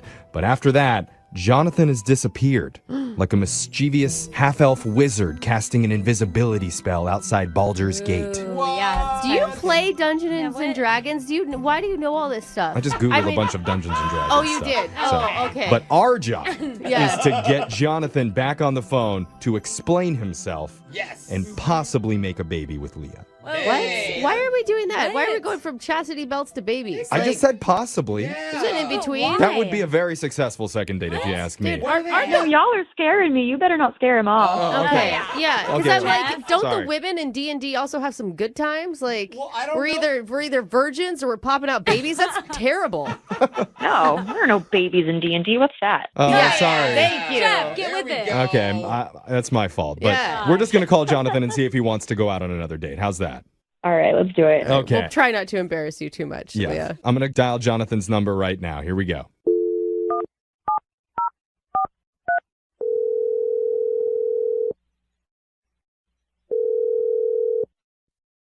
Hello? Hi, I'm looking for Jonathan. Yeah, this is Zeke. Hey, Jonathan. My name's Jeff from the radio show Brooke and Jeffrey in the Morning. How you doing? Good, thanks. Okay. What's it about? We're doing a segment on our show called A Second Date. Basically, that's where if one of our listeners goes out on a date and afterwards, if they're not calling them back, they'll email us to reach out and try and help them figure out the reason why. Have you heard of this before? No, I haven't, but I mean, that sounds cool. It sounds like very marketable, great idea. Thanks. Okay. Yeah. Wow. Awesome. I like you, I Jonathan. don't know why, but I'm very impressed by you. Yes. Or do we just like him because he's complimenting us? Whatever. Either way. We'll take it, Jonathan. We don't get very many of those on this show. So back to the second date. Recently, you met a listener of our show who had a great time with you and has been trying to get in touch, but has been having a little bit of difficulty with it. Her name's Leah. Yeah, that name sounds familiar. Yeah. But Okay. do you remember her? You played Dungeons and Dragons with her? Yep, I do. Yes, she was a halfling bard, and I guess you were a human fighter, a very sexy one, Limb. according to her. That sounds fitting. Oh. Now Okay. we're complimenting him. I I like that. I like where this is going, Jonathan. God, this relationship is great so far. I don't know. This D&D stuff really does work. Like I know. the libido gets going. Yeah. That's, so Not over here. is it just me? And I are like, yes. All right. So wait. So the reason that we're doing this whole phone call is because Leah wants to understand why, after you guys had a really nice time together, she's been having such a hard time getting a hold of you. Because she wants to see you again. Well, yeah, she's an interesting person. I like Leah. I think that she was nice. She's a little intense, but then again, so is camping. Camping? Camping is intense? It's intense, you guys. Oh, Wait, what's camping? It's a joke. Inside tents. Camping, and he's funny, too. Okay. He plays D&D and make jokes. Dude, he's smart separately. and he's Yeah. funny. But I thought it was another D&D thing you do. No, I got that one right away. But what makes you say that Leah's intense? I didn't get that impression from her. Like, she's into the game, obviously. But why do you say intense? Well, I'm not sure if she was nervous or something like that, but right when we got there, I mean, I think she was still coming off the high of the game, but Okay. she started trash talking me a little bit in a way. Like, hey, man, had you not been on my team, I would have owned you. I'd have, like, slept on your corpse. And I was like, Oh, wow. Slept on your corpse. That's intense. Wait, did that make you laugh, though? well, nervously. So, I mean, apparently she was part of this necro napper group thing. They pull on, like, some sort of, like, slay and sleep, apparently. Wait, is this in D&D or is this necro group outside of D&D? Like necro. They would, like, kind of do, like, a slay and sleep. Like, they would just destroy people in the game, and then they would, like, sleep on the corpses and just weird stuff. I still can't tell if this is, like, real life slaying people and sleeping on them, or is this, like, D&D world? It's in the game. Has to be, or they're murderers. It's very important to clarify, though, because I'm having a hard time. Whatever it was just a turnoff. Oh. I mean, I like her as a person, and I enjoyed spending time with her, but whatever it was, it just seems to me that she would probably be better off with somebody who's in a D&D as much as she is. Yeah. Okay. I mean, What? I feel like, because we spoke to her for a little bit, Jonathan, and she sounds like a very nice person to us, and I think she may have just been caught up in the game. You guys had just come from playing. And she did describe that her game character, whatever you call it in D&D, is very different than who she is in real life. She did say that. That is true. Well, I just felt like D&D was her life. And no, I'm not sure if I'm looking for somebody like that. Okay. Okay. Maybe she would say differently. Maybe she would. Let's find out, because I need to tell you, Jonathan, Leah's on the other line listening, and she wants to talk to you. Oh. Careful, she's going to take a nap on you if you sound too dead. Leah, are you there? Oh, I am so embarrassed. Oh, sweetie, it's okay. So, Jonathan, Leah's there. She's been listening to this entire conversation. I think she's bright red. Yeah, I'm really glad this is radio. See ya. Yeah, we don't want to see the corpse that you're sleeping Oh, on. come on. Oh. Hey, listen, Leah, I'm just telling the truth. I'm not meaning any harm or any foul. But, I mean, hey, if you want to explain your side and just kind of get an understanding from me, like, I would love to hear that. Wow, he is. That's really reasonable. like We him. need you on this show. Yeah, I don't know. I guess I got a little too into it. I didn't mean to scare you off like that. I hope that you're not, like, turned off from D&D also. Maybe explain the necro napper thing? I mean, okay, it's just this really silly thing that, like, one of the other guys and me in the group thought of in a previous game where it's like, yeah, we slay our enemies and then we're gonna, like, take a relaxing nap. I promise it's funny in a game, but, like, yeah, outside Can of... I help just a little bit? And I think I can compare this and make this sound a little less weird. In Fortnite, after you kill someone, if you want to be toxic, you can dance over their body. Oh, that's terrible. So I think it's the Isn't same that a kid concept. game? Yes, it is. What is happening? It's like Yeah, my showing little brother off. plays You that. get your kill and you're like, haha, I got you. And then you do an emote is what it's called. So I feel like you're doing the same thing. It's just a lot more dark. Good news, it's a relaxing nap. Jonathan, There you go, Brooke. does any of this make you feel a little bit better about Leah? Partially. Okay. We're getting somewhere. That's Inching better. the right way. Yeah, sure. I mean, it was just skinning things and wearing them was kind of weird. But I guess it's because I didn't understand it. And if you explained it to me that you're, like, not this person that goes and does this on a regular basis in real life, then I would probably... Okay. Leah, can you assure him of that? Yeah, oh my gosh, no. I work at a post office. I don't, like, dance. Yeah, that doesn't help. Yeah. That doesn't help. There's been some incidents at post offices over the years, so... I don't think they dance at all. I mean, Jonathan, don't you feel like outside of the D&D world and all the D&D lingo, did you have a fun time with Leah? Oh, absolutely. Oh, that's a great answer. Yeah, and maybe next time when you guys meet up, there can be no D&D involved whatsoever, so you just get to know the two of you as regular human people. Well, I'll tell you what, Leah, do you really like Dungeons and Dragons, like, a lot? I mean, yeah. It doesn't mean that I, like, listen- have to have it be my whole life. Well, I like normal Leah when we just kind of sat down and had a good time. So how about I give you a shot where I actually can just sit down with Dungeons and Dragons Leah and just listen and understand how you got started in that. I'm not sure. Wait, are you asking her out? Like, how about I give you a shot? No, like, what- that was a little... I think what he's saying is he already knows he likes normal Leah. He wants to give Dungeons and Dragons Leah another shot. I don't know. No, Jonathan, Jonathan, if I were Leah right now, I'd want to sleep on your corpse. Yeah. After that line. So, It was weirdly worded. It was. Yeah, let's try it for him. yeah. So, Jonathan, Here's the deal. We would love to send you and Leah, normal Leah, out on a normal date. Yes. And we'll pay for it. Really? Yeah. That sounds good. Okay, that's a yes. You agree? Yeah? As that's you kind of said in the game, I accept thy maiden. Ah. Hey! Maybe don't start the game right now. There's definitely going to be some corpses slept on after this. All right. Well, congratulations, Leah. We got you another date. Oh, man. Wow, I'm excited. I can't, you guys, we've never done it for a necro napper before. Never. But I'm really proud of us. I think in the D&D world, we just ranked up. We did. That's right. Chastity belt's coming off tonight. Congratulations, you two.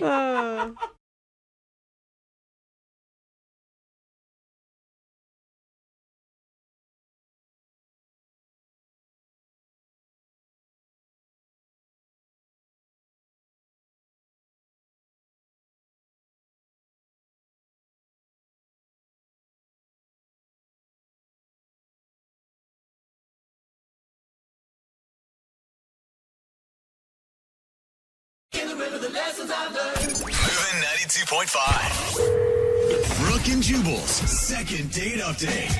It is always a good sign when you continually ask somebody out and they constantly say, I'm busy. That's not a good and sign. then never try to make an effort to go out with you. That's always a plus. Yeah, it's good. That's good, Jubal. That's what's happening to David, who wants to call a girl today for a second date update. They met on Match, had a good time. But apparently, every time he asks her out now, she just says, I'm busy. And then doesn't go like, I'm busy, but we could do this. It's just, I'm busy. I hate that. That's what you're getting, right, David? That's right. Yeah, David, you're not one to read signs or take hints very well, are you? Every once in a while. Tell us a little bit about the girl you want us to call first. Well, her name's Alyssa, and we met on .com. Okay. Yeah.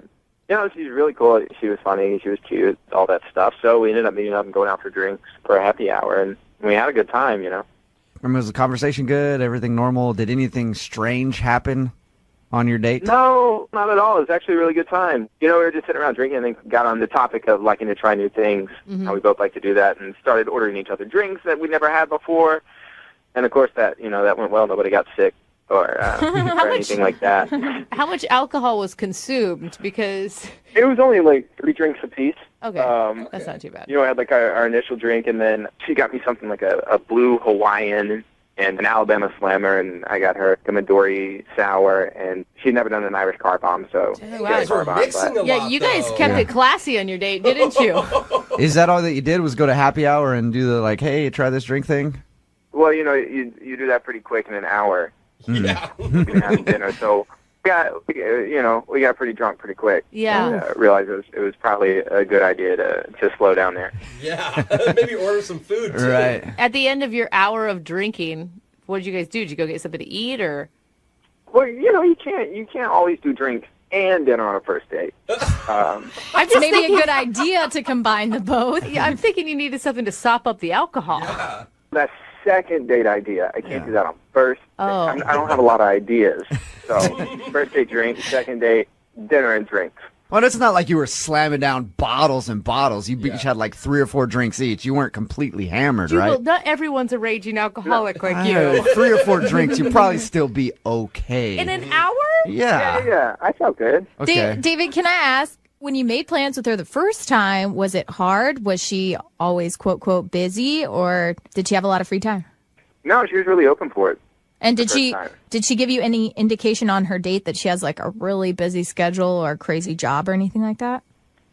Not really. It seems like she's. I'm going to be honest. We really didn't talk about with each other what we both do for work. How'd the date end with her? Did you guys make out? No, we didn't make out. I was a pretty smooth operator. I got a kiss on the cheek. Okay, that's not smooth, David. Yeah. That's not at all. That's a friend peck, dude. No. That was a gentleman peck. It was a nice hug. It wasn't a side hug. Regular, good, lingering hug, and a kiss on the cheek. David, I'm just gonna say, throw it out there. Anytime I've ever told a guy or even a friend that I'm busy, it's because I don't want to hang out with them. Mm-hmm.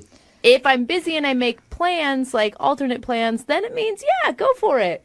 Well, she still responds, like, if I text her or send her a message on Facebook or anything, you know, she's still responding. She's not, like, completely blowing me off. Yeah. So that's why I'm confused as to, No. I've been in that position where I've said I'm busy, and then I just don't respond to texts. Yeah, but some people don't do that. Like, I know for me, if I tell somebody I'm busy and they keep doing it, like, eventually I'll break down, I'll still respond to them, and then they'll be like, okay, so let's go out. And you're like, no, I'm still busy. Yeah. I don't want to see you, but you just keep bugging me, so I will answer. If you like a guy, you make time. That's all I'm saying. Guy or girl. Yeah, well, I mean, like, if she is blowing me off, I would like to know the reason why. Okay. Since we're calling her, because to me, we had a really great time. Okay, well, we'll play a song, come back, call her, and get your second date update, okay? Cool, thanks. If we're not too busy. Hang on, all right? All right. Moving 92.5. Brooke and Jubal in the mornings. Second date update. Hey, David? Yeah. We were going to do your second date update, but honestly, something just came up. Can we make the phone call for you like next week or something? I promise we'll get around to it. If you're just tuning into the second date update, I'm telling David that because the girl that he wants us to get a hold of keeps giving him the I'm busy treatment. Not I'm busy, we could maybe try next Thursday when I'm not busy. Yeah. Just I'm busy, which usually means I don't want to see you. Yeah. So we're about to call her and find out why. They met on Match, went out for happy hour, had some drinks, maybe too many drinks, I don't know. And he said everything went well, so he doesn't understand why she would say that she's busy and doesn't want to see him again. But she is responding to like all of his texts and everything. Yeah, to be nice, maybe. Maybe, yeah. David, I mean, you got a kiss on the cheek when you left. Was there any talk then of seeing each other? I don't remember, to be honest. I'm going to go with no. All right. You ready to give her a call? Yeah. Okay, here we go.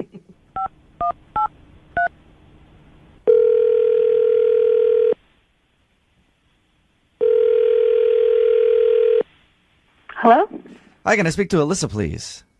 Yeah, this is Alyssa. Hey, how are you? This is Jubal from Brooke and Jubal in the Morning. I'm moving 92.5. Really? Yeah. What's going on? This is really weird. Do you listen to our show? I catch it once in a while. In the morning, I kind of have to focus on like hard news stuff just so I'm ready for work. But I like to think of us as hard news. We report on the hard-hitting no, things. I mean like all like solid news, like nothing but news. I would so much rather have a good some good music in the morning, but it doesn't really work for. Oh, well, yeah, you want good music. You're not coming to the right place by listening to us. I'll tell you that much. We do have music. I mean, whatever. All right, Alyssa, listen, I'm calling you because you recently went out with someone else who listens to our show, and they wanted us to get a hold of you. So this is like a social call? Yeah. I like that name It for is. it. It's a social call. Brooke and Jubal's social call. Or a second date update, as we like to call it. It's where if you go out with someone and you end up blowing them off, they email us to call and ask why. David, who's a friend of the show, feels like you've been giving him the runaround, just telling him that you're busy. Are you really busy, or do you actually want to see David again? Yeah, that's a really interesting question. It's not that interesting. You're just trying to be nice. Yeah. You don't want to see David again, do you? No, I mean, I guess he told you. What did he tell you? He said you guys went out for a happy hour, started talking about things you haven't tried before, and then were suggesting drinks to each other and had a few drinks, and he said he got a kiss on the cheek from you. That's a big deal, Wait, right? He said we had a few drinks. We had a lot of drinks. Okay. He said you had. It was like a lot of drinking. It was like I was feeling really buzzed. Okay. All right. So you were pretty drunk on the date. Yeah, I mean, I'm guessing that he was too. I don't know. Did he do something weird then, or did he, try to make a move on you, or? No, I mean, it was fun. We were like talking and laughing and trying these drinks, and then we were just talking about stuff from the past, and it was kind of awkward because he said that a long time ago he got in trouble with the law in another state, which is kind of a strange thing to say. Did he tell you what he did? No, he there must have been a weird look on my face because I think he kind of caught himself and he just tried to play it off like it was no big deal, oh, he just, he said something like, oh, I was kind of wild when I was younger. Oh, okay. Like, that really stuck with me, what he said, and I just... But you don't even know what he did, though, because he never told you what he did. Mm-hmm. That's exactly, and that's why I didn't know what to make of it. So I was talking to my friends about it, and they're worried about safety and stuff. So they're like, look, you should really do a background check just to be safe. Like, anyone can go online and, like, put up a profile. You don't know who this guy is. So did you do a background check? Yeah. You actually paid to have a background check done on him. Yeah, I mean, it's not That's okay. that expensive. I was really surprised by what I found out, and that's why I haven't said yes to a second date. What did you find out? Well, he was basically like a serial arsonist. What? He was lighting things on fire? A serial arsonist? Whoa! Like, how bad? What? Well, I don't know all the details. Like, you don't get every single everything. But when the information came back, it just was like he set things on fire, like, more than once. Wow. That's intense. Like, how many counts of setting things on fire did he have? This mentioned 4, and there were allegations about a 5th. I guess that wasn't proven. Wow. Now, Alyssa, we did this phone call for him to find out why you weren't calling him back. Now I'm scared if things don't go well, he's going to burn my house down or something. Seriously? I'm worried for her. Yeah, I'm sorry for that. Alyssa, I know you probably never want to talk to David again, Yeah. but I should tell you that he's actually been on the other line this whole time listening to everything you said. Hey. Okay, this is really awkward. I don't even know what to say now. First of all, that is really weird that you would do a background check on me. I can't believe that people actually do that. Don't deflect. Like, how can you have a complaint that I did a background check? There was something to find. That seems to be more the issue. Yeah. You could have asked me in the first place. I did ask you after you mentioned that you got in trouble with the law and you blew off the question. You kind of just shut down and obviously didn't want to answer it. So I did try that. I don't really care about you talking to each other right now. All I want to know is, David, are you really a serial arsonist? Serial arsonist is a really strong way to label it. I set a couple old cars on fire in like a shed in the woods. Why? Why would you do that? We were just kids goofing off. It's not like someone lived in the shed. It's not like it was like a car in someone's driveway. There was just some old stuff out in the field, and we set it on fire. I don't know that I feel better about that, David. Sadly, I can see where David's coming from. Really? Sometimes you just want to light things on fire. At least it wasn't like houses or anything like that. Animals. Yeah. It's not like I did it because I was crazy. We did it because we were bored, and it happened to belong to somebody, which we didn't know, and then, I got in trouble with the cops. Buildings usually do belong to someone, And David. cars. How much time did you serve? I just finished high school. I was like 18. I was supposed to serve 2 years, but I was out in like 6 months. Nice. Not nice. None of this is nice. She does not. That's all you get for burning down a couple cars?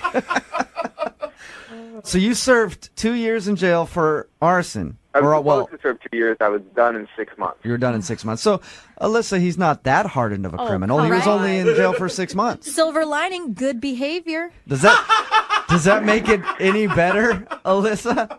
I'm really, really uncomfortable. I don't blame you at all. Yeah. Look, Alyssa, I was just hanging out with some bad people and made a stupid mistake. And I learned from it, and I moved away from there. I'm in a new state. I started a new life. I haven't had any other problems with the cops, not even a speeding ticket. I think people can change here. How old are you, David? 28. And no problems in the last 10 years. Come on, you guys. Yeah, it was 10 years ago, Alyssa. Everybody makes dumb mistakes when they're young. 4 times? It doesn't matter how long ago it was. I don't want to date someone who was in jail. I think that's an okay standard to have. I don't think so. I think really do. you got to try a felon at least one time in your life. That's what I always say. That's what my grandma told me, and I listened. But so Alyssa, we can't convince you to go out on a second date with David. We will pay for it. I'm not the right girl. David, I'm sorry you did not get your second date. But at least you know why Alyssa's been telling you that she's busy. Yeah, that's a plus. Yeah, she doesn't want her property burned down. Brooke and Jubal in the morning. dream so.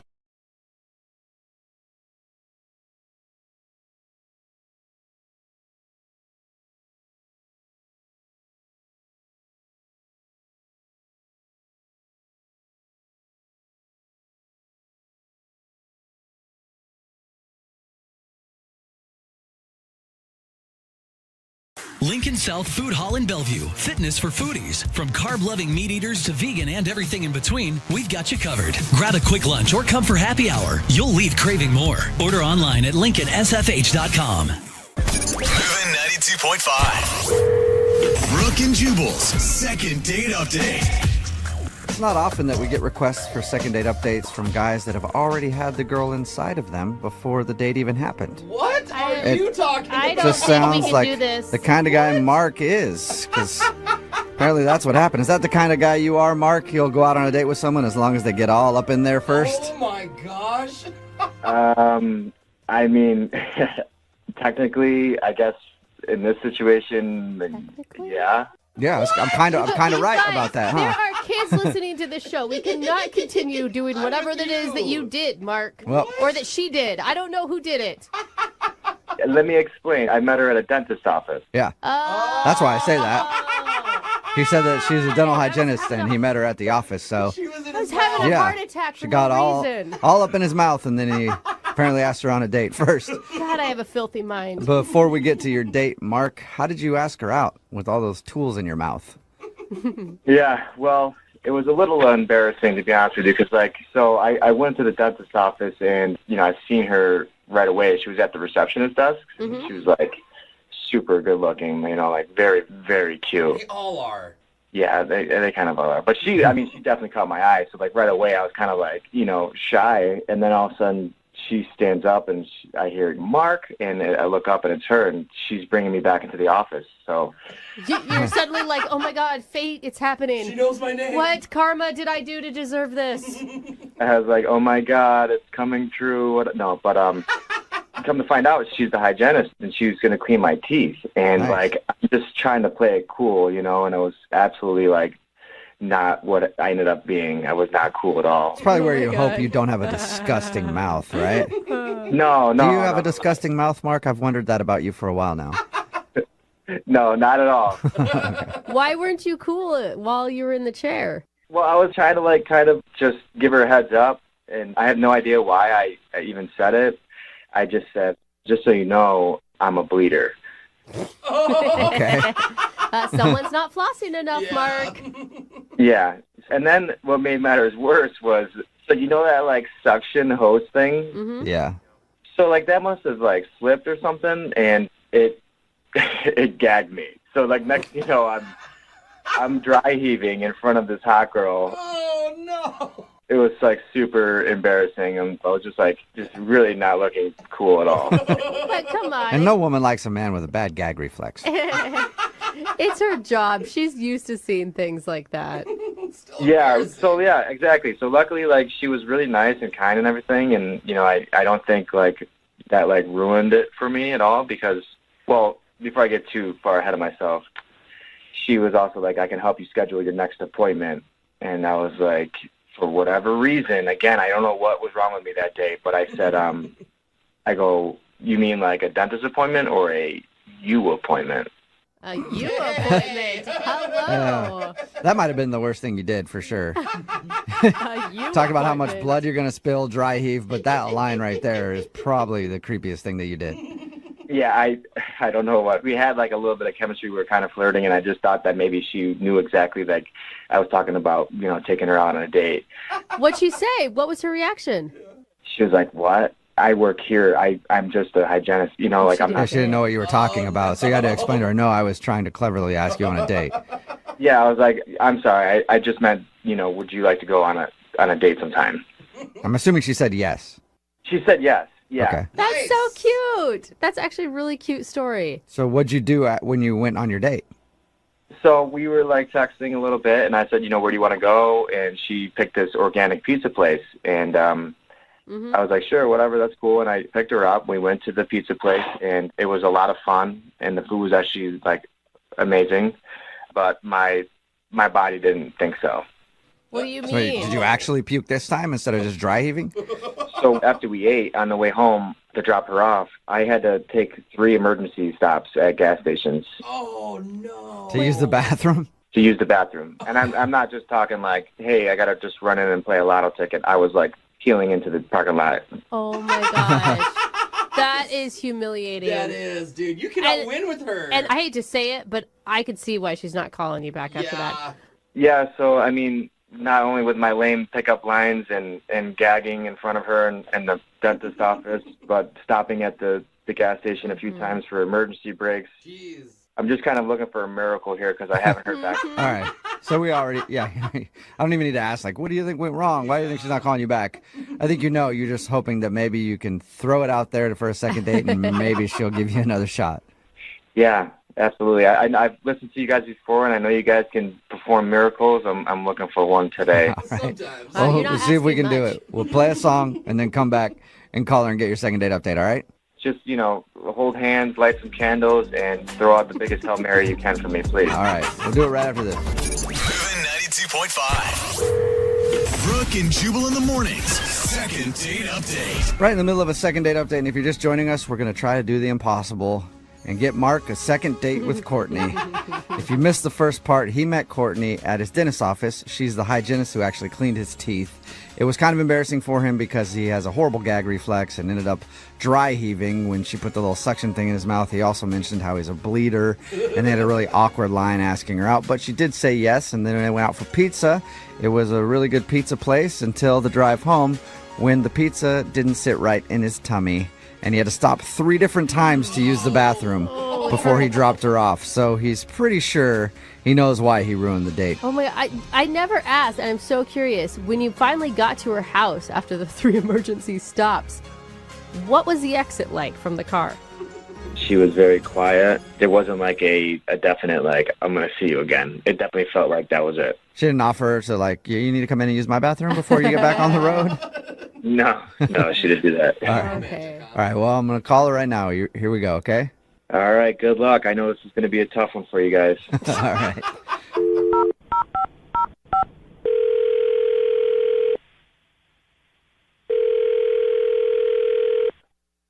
Hello? Hi, is this Courtney? Yeah, this is Courtney. What's up, Courtney? How are you? This is Jubal from Brooke and Jubal in the Morning. Hi. Hi. Hi, Courtney. How you doing? I'm good. What's going on? Not much. Just hanging out. Thought we'd give you a call. What's going on with you today? Hey, just working. Oh, nice. You work as a dental assistant, yeah? Yeah, how do you know that? We know a lot about you, Courtney. Creepy, huh? Yeah. Okay, this is getting really creepy. What? All right, Courtney, this is the radio show Brooke and Jubal in the Morning. It sounds like you might already be familiar with us, but we do the second date update on our show. Have you ever heard that? Yeah, I have. Okay. Well, somebody emailed us about you. Oh, God. It sounds like Have you're so excited. Well, you never know how these things turn out. Have you been out on a lot of dates in the last few weeks? You know, I'm a single lady. I spend some time out occasionally. Okay. Any dudes in particular that you don't want to see again? Oh, you got a pen and paper? I do, but I guess we don't have that much time. I'll just tell you who emailed us. His name is Mark. Oh, my God. Oh, yeah, you remember Mark. Of course I remember Mark. Yeah. All right. Well, Mark emailed us because he says that he's pretty sure he knows you don't want to talk to him because your date didn't go that great. Yeah, that's an understatement. Yeah. He told us about how he had to stop 3 different times on the way to drop you off to use the bathroom because the pizza didn't treat his stomach right. Well, yeah, but at first I didn't know that. So he's driving crazy, just stopping at all the, gas stations around town. What? He didn't tell you? Wasn't it kind of obvious? Like, what else would he be stopping for? Well, no, at first I'm like, maybe he needs a snack. Maybe he needs gum. Who knows? Yeah. The second and third time, it got a little weird. All right. So you knew exactly what was going on by probably the second or at least the third time for sure. For sure. I like felt bad for him because I'm like, this is awful. Of course, nobody wants to have like an upset stomach on a date. That's so awkward. Did that ruin everything for you? No, it was like, okay, I just feel bad for him, but we've all been there. It's fine. Were you attracted to him before that? Totally. He's a cute guy. He's nice. Okay, so what's if the bathroom breaks didn't bother you, what did?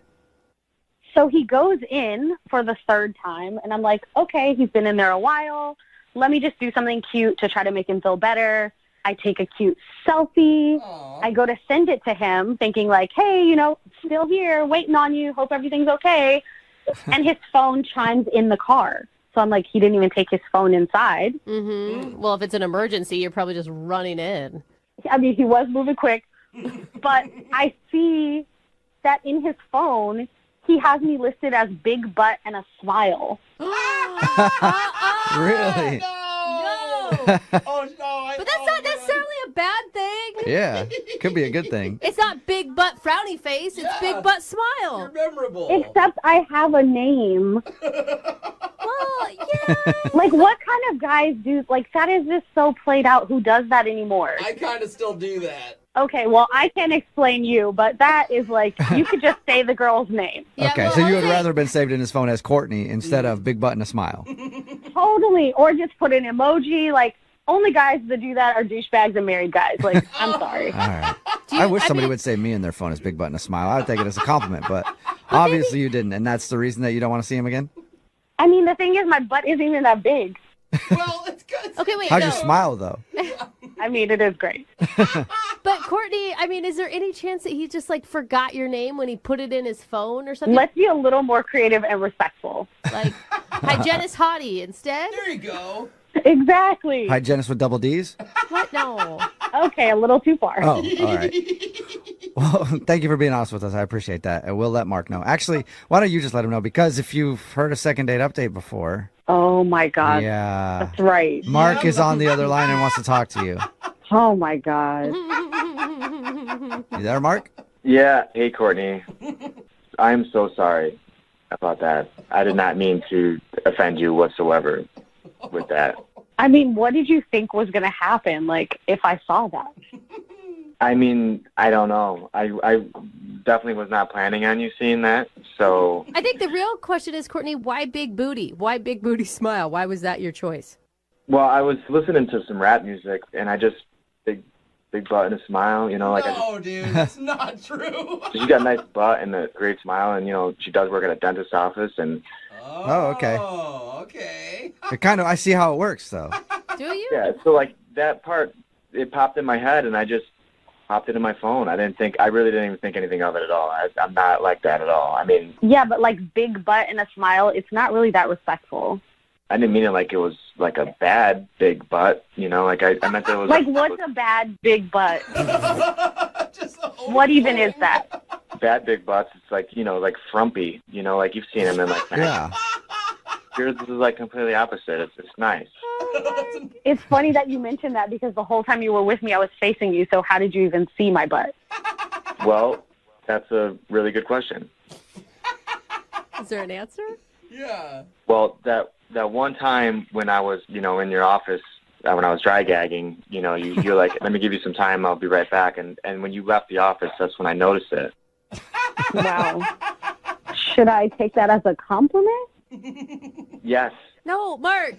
Mark, here's where you insert other things that you like about her outside of just her butt. This is when you say, yeah, but also you are this. I know, but it was I'm telling you, she was in scrubs too, so it's yeah, it's really nice. If I can tell you have a nice butt in scrubs, I mean, that's... What? I mean, that's a good point. Yeah, so can we just get off my butt for a second? Is there anything else you noticed? Yeah. Your smile. Okay, now these are the only two things that you've been able to talk about so far, Mark. You got anything else? Well, yes, like I said at the very beginning, when I first saw her, she was sitting down. So obviously we can rule out that the only thing I thought about was her butt. She was sitting down at the desk when I saw her beautiful face, and I was thrown off. I was nervous. I mean, I completely made an ass of myself just trying to pick her up. No pun intended. Oh my gosh. And you're super nice and kind. You didn't make me feel like a huge idiot for like gagging like a freak in your office, you know? Okay, well, I do appreciate that you at least noticed that. I mean, and we had a really good time at the pizza place before, you know, the whole date to bed. And that also was pun intended because I was literally everywhere. I hope somebody just tuned in right now and just heard I was gagging all over you in your office, and then I was everywhere. This date was amazing. Hey, Courtney, would you like to go out with Mark again on a second date? Can he redeem himself? Will you go out with him one more time? We'll pay for it. I mean, I don't know. Oh, I don't blame you. It was just a situation. Now it's just all So puns. many puns. So many. I mean, honestly, like I wouldn't be asking for another date with you if I didn't really think that there was something here with you. I mean, I'm on a radio station, you know, asking for a miracle because that's how much you mean to me. You know, I definitely just want another shot and see where it goes, you know, and I'm really sorry about what I thought was kind of like a funny, stupid nickname. I'll change your name in my phone right now. Oh, that's a good idea. Yeah. Well, what are you going to change it to? Good question. Courtney, the girl with the big button smile. I'm just joking. Come on, he's joking. I was just Mark, joking. you almost had me. No, I was joking. It's just going to be just Courtney, I promise. I mean, I have to admit, it's an unlikely story, but there is something kind of charming about this. I do appreciate all your effort. So let's try it. Let's go on one more date and see how it goes. Yes. Oh my goodness. Congratulations, Mark. All right. Yeah. Yeah, we did it. Hard You for wished for a that. miracle, and we were able to get you a miracle, and now you have a second date with Courtney. Anything is possible. Yeah, anything is possible when you shit your pants. I think that's the saying. Brooke and Jubal.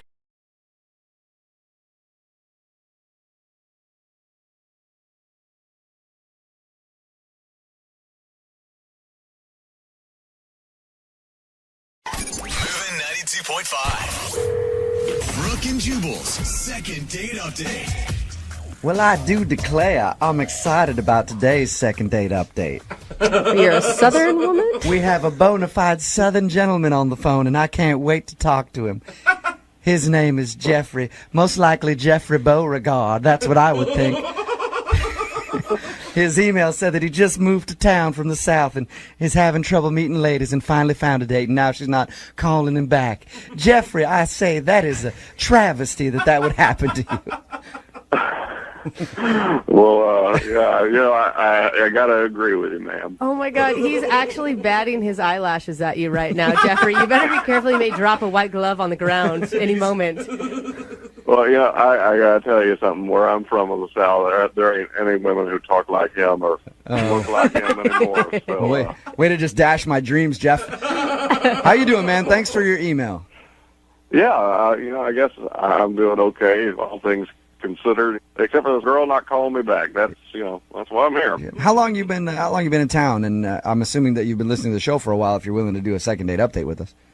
Yeah, I've been here for a little over a month now, and I actually move around for work a lot. I've been all over the South, and I'm kind of starting something new in here in the area, and so I like my morning shows. I'm trying to meet people and do stuff like that. So I heard you guys, and Jubal, maybe it was that inherent Southern charm you had in there. Well, I do tend to connect with my Southern gentlemen, don't I? Tell us a little bit about the girl that you want to call today.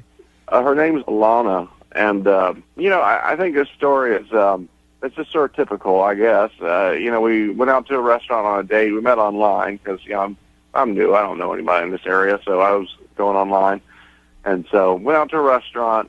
Now she had to drive. Sort of a long story. My car is actually being shipped. Okay. I'm not going to go into all that, but when you say car, I'm assuming you mean jacked up truck, right? Yeah. That's how it is in the South. We all got trucks. And had you online dated when you lived in the South, or is this your first go round? I've done a little bit before, nothing too serious. Just this is it's a little embarrassing because I don't have my car, and I'm not usually the one that the girl has to come pick up. That's a little embarrassing for me, but she was cool. It didn't seem to matter to her. You know what? No matter how progressive you think, it's always kind of weird whenever you're going out on a date. As a guy, you just feel like you should be the one picking them up. Absolutely. And I've gone on a couple dates like that when my car was in the shop or whatever. I was like, yeah, you want to go out? And she's like, sure. And I was like, well, you got to come pick me up. It's always kind of an awkward conversation for some reason. Yeah, that's kind of how it felt.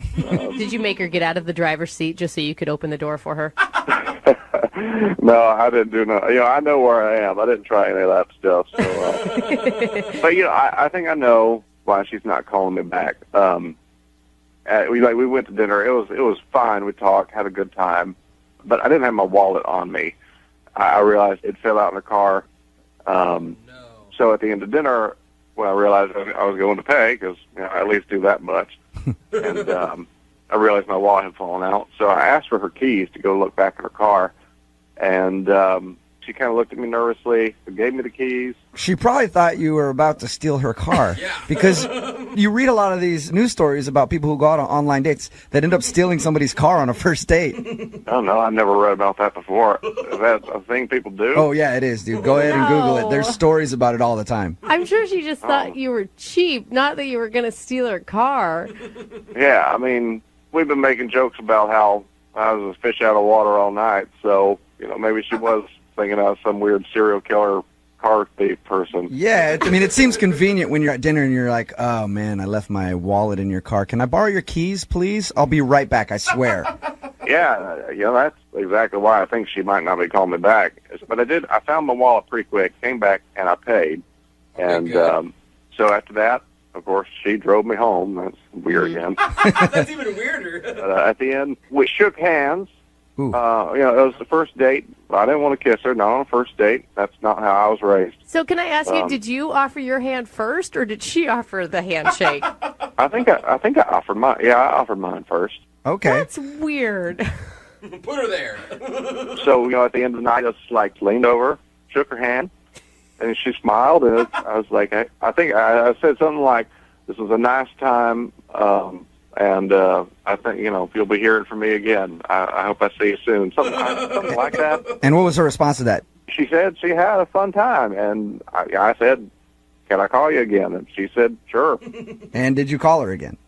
I've only called once. I have texted like 3 or 4 times. But, it's a little confusing because I know it was a little crazy asking for her keys and like that kind of thing. Mm-hmm. But I came back. I didn't steal her car. I didn't do nothing like that. And she said she had a lot of fun. So I'm just confused. All right. Well, we're gonna play a song. Come back, call her, and get your second date update. Okay? All right. Thank you. All right, man. Hold on. Moving 92.5. Brooke and Jubal in the mornings. Second date update.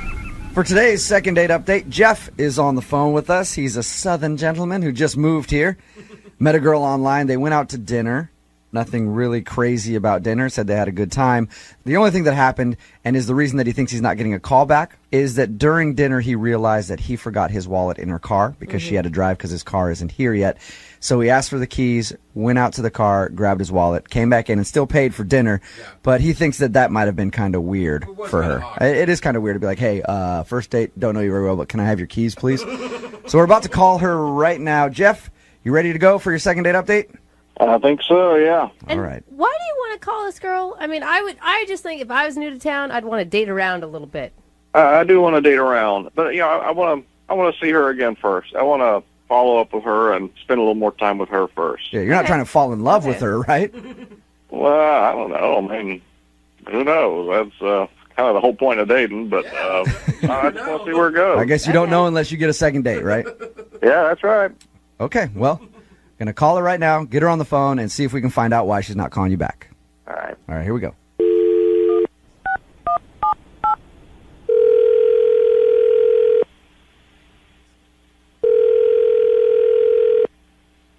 Hello? Hi, can I speak to Alana, please? Yeah, this is she. Hey, Alana, how are you? This is Jubal from Brooke and Jubal in the Morning. What, who? Jubal from Brooke and Jubal in the Morning. I don't know who that is. I'm sorry. That's all right. There's a lot of people that don't know who it is. It's a radio show, morning radio show. How you doing? Okay. I'm calling you because you recently went out on a date with one of our listeners. and they wanted us to get a hold of you. Okay. What's their name? He's a southern gentleman who just kind of moved to town. You know what I'm talking about? His name is Jeff. Yes, I do. He actually emailed us and told us a little bit about your date and is confused as to why you're not calling him back, so he asked us to see if we could get you on the phone and find out why. I don't know. I just didn't really work. You didn't really work? The whole date was just weird. There were little things that happened the whole date, and it just didn't really go well. Okay, can you put it so that we can tell him? Can you describe in your own words the date then?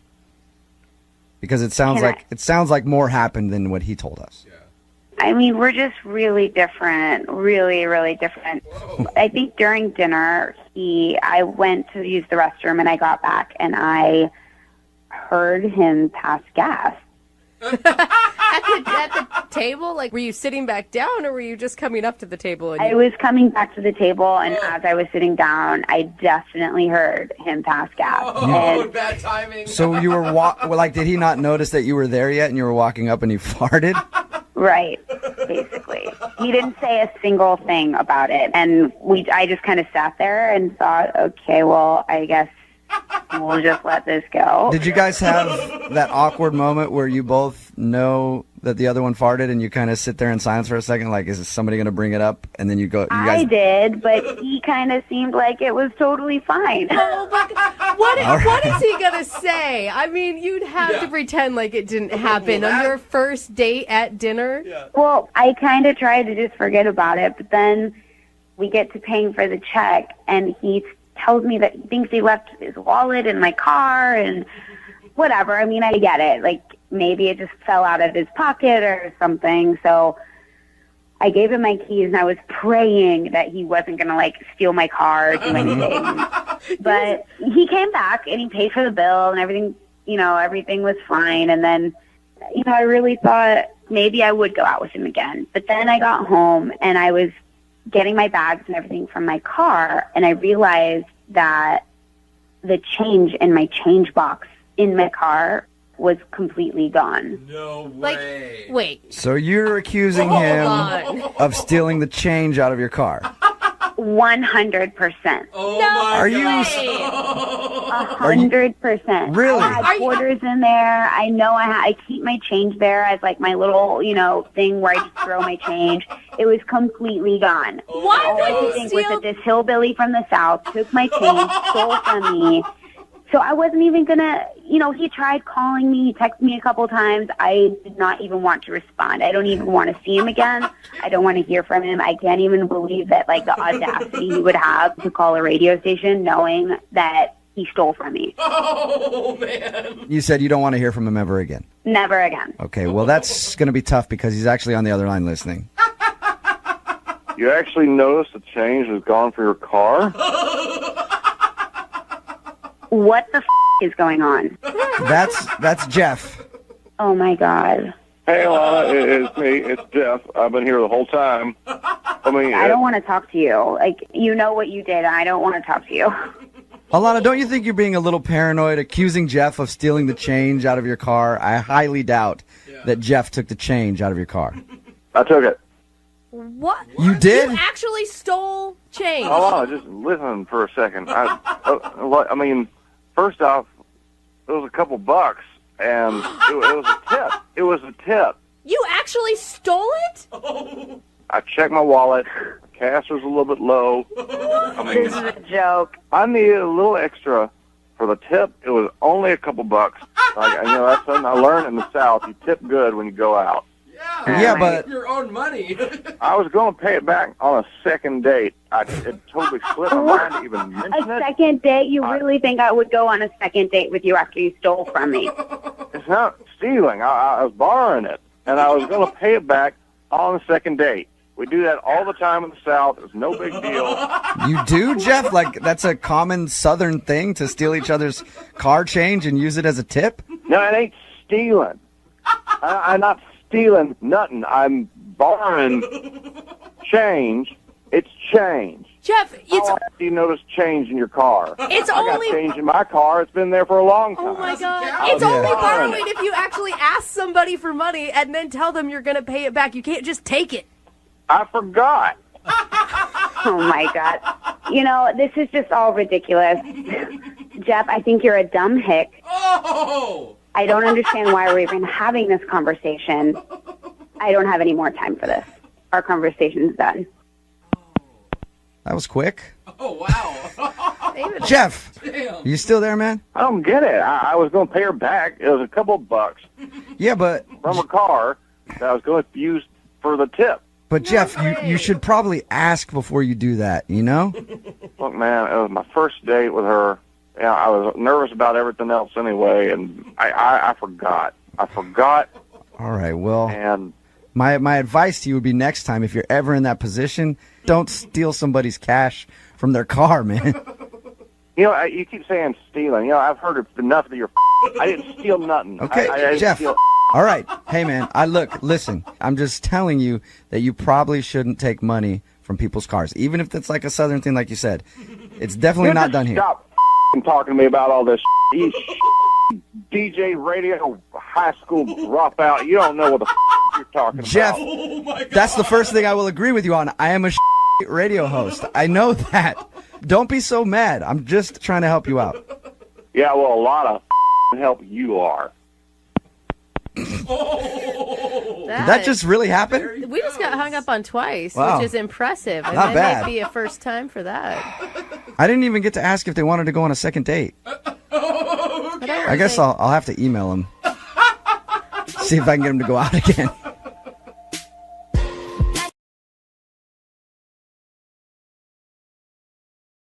Are you single and feeling out of the loop? Put away that mouse and get out of the house. Join In the Loop, Seattle's brand new activities club just for singles. Go to intheloopsingles.com today. Moving 92.5. Brooke and Jubal's second date update. The laundromat is a great place to meet women. Great place. Yeah. You don't even really have to talk to them. You just walk up, start folding their underwear. And it's always a conversation starter. Even if they're not there, like say they left the laundromat for a second and you see their stuff's done, you just start folding their undies. It's always good to probably sniff them, too. That's probably a nice move. Well, Well, you got to make sure they're clean, I guess. I'm assuming that's what Pete did to meet the girl that he met at a laundromat that's not calling him back. Pete, did you use the old I'm going to fold your undies trick or something different? A little different. Oh. Haven't gotten to the underwear part yet. thank God, Pete. How did you meet this girl at the laundromat? Well, I'm doing my thing, poured some detergent in the machine, and then I hear this woman's voice say, "You're using way too much detergent." The disrespect. How upset were you when she said that to you? Well, I said, yeah, no, I've been doing this a while, so I'm fine. I never have a problem with my laundry. Thank you. And then I turn around, and there she is, and she's really cute. Okay. Because if she wasn't cute, you'd probably be like, get the hell away from me, lady. Tell me how to do my laundry. Yeah. Be like, you're cute. You're like, oh, well, why don't you just instruct me slowly how to do it in a soft voice? Yeah, so I didn't mind it when she was giving me advice. And then it occurred to me that she was maybe, I don't know, initiating contact. Not maybe. That is like a definite she's hitting on you, and she's looking for a way to get in on the conversation. All right, well, I'm not the brightest bulb on the tree. So, So did you finally realize, oh, maybe she's flirting with me and I shouldn't be pissed at her for critiquing? Yes, yeah. I told her that I'd start taking notes, and if she would continue, giving me a lesson, I was all ears. That's a ballsy move on her part. I give her props. Was she the one that then asked you out on a date? No. What happened was our laundry cycles were on the same, time frame. And I realized that, hey, rather than sit around here and watch the laundry dry, why don't we go down the street and grab a drink? That's a good idea. Yeah. So you guys went down the street and grabbed a beer or something while you waited for your laundry to finish up. Yeah. Had a couple beers each, and it was nice, It was easier to talk in a bar. It was like a more familiar environment for me. So, Did you guys seem to click, though? Yeah, totally. We hung out there. Then when we went back to the laundromat, we kept talking, and I thought it was going well. Yeah. I don't know. She did give me her number. Okay. But then, all right. So, truth be told, you stole her underwear. You stole her underwear. Oh, no, You start with truth be told, and you're around her laundry. I know exactly what you're about to say. No, I didn't make the underwear move then. No. What'd you do? Please tell me so at some dumb? point you got your hands on her underwear. Get over the underwear, I Jubal. can't. Like, I don't know why you're so hung up on women's panties. Because what guy isn't? Not all of us. She did. I did see it. I did see it. Nice. It was very All nice. right. Sweet. Oh my God. Well, anyway, what I was about to tell you was that, we'd had a couple beers, and I thought I'd be funny, and, who knew there was laundry humor? Actually, there probably isn't, but I started making jokes about big loads of laundry and, oversized machines for extra big loads. And so you were making, dirty jokes based on laundry terms? Pretty much the only one I could think of was the big loads. Why does that sounds Big even loads? worse? That sounds even more creepy than taking her underwear. I know I shouldn't have done it, but I had a couple of beers in me, and I was a little tipsy, and I thought it would work. I don't even really get the joke either. Don't explain it, Jubal. Yeah, Don't okay. explain it. Loads of laundry. Yes. Big loads. I still don't get. Oh, Brooke, All you're right. so blonde Hey, sometimes. text in 78592 in graphic detail. If you understand what he's joking about, describe it for Brooke. Otherwise, we'll move on. So you were making those jokes. Well, yeah, I made a few of the jokes, and then, she gives me this weird look, like, are you kidding me? And so I stopped, and... But she still gave you her number post bad laundry joke. Actually, let me see. I can't. It might have been before, like when we were at the bar. Oh yeah. So you just have her number. How many times have you tried to get a hold of her since your laundry date? We've actually talked once over the phone. Okay. And that went pretty well. So then, like a couple days later, I texted her, and she didn't reply. Why would you have her on the phone and not make plans to see each other again? Like, what was the point of the phone call? Well, we did try to make plans, but she wasn't sure what her schedule was coming up, so we decided to hold off and make plans a little later. So what do you think the reason is that she's not calling you back? Well, I'd like to say I had no idea, but it's probably the really crummy jokes I was trying out. Okay. Well, we'll play a song, come back, call her, and find out why she's not getting back to you in your second date update, okay? All right, sounds great, man. All right, man, hang on. Moving 92.5. Brooke and Jubal in the mornings. Second date update. If you're just tuning in for the second date update, Pete met a girl named Christy at a laundromat. They didn't really have a date scheduled, but they met there while their laundry was getting done and everything else. They went and had some beers. Pete thinks that she's not calling him back because when they got back to the laundromat, he was a little tipsy and was making jokes about, there's giant loads in there. Which I cannot believe what that means. And, that is disgusting. Yeah, we explained to Brooke what it means. And so he was making jokes like that, and he thinks that kind of turned her off, like maybe it was a bit much. Yeah. And I think your problem, Pete, isn't necessarily that you were joking about stuff like that, but you went with that instead of jokes about things getting stiff with starch. You know? Dude, that's the comedy gold when it comes to laundromat jokes.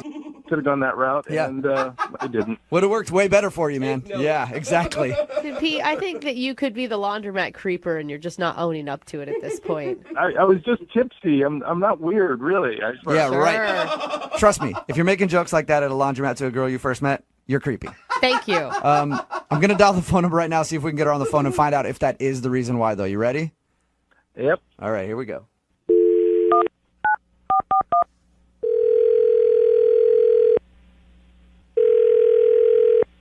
Hello. Hi, can I speak to Christy, please? This is Christy. Hey, Christy. How are you? This is Jubal from Brooke and Jubal in the Morning. Sorry about being so spirited in the, hey, Christy. I didn't mean to freak you out there. How are you doing? No, who is this? This is Jubal from Brooke and Jubal in the Morning. It's a radio show. Oh, why are you calling me? I'm calling you because you recently had an interaction with one of our listeners, and they emailed us to see if we get a hold of you. Oh my God. And I say interaction because this is less of a date and just more of like you met a guy and he really likes you and is wondering why you're not calling him back. His name is Pete. Oh, yeah. You two bonded at a laundromat. Yeah. He wanted you to call me? Yes, he did. He says that since you guys met at the laundromat, you guys clicked and had a good time, and you've talked a little bit, but now you're not returning any of his phone calls or texts, and he would love to see you again. Is there any reason that you're not calling Pete back?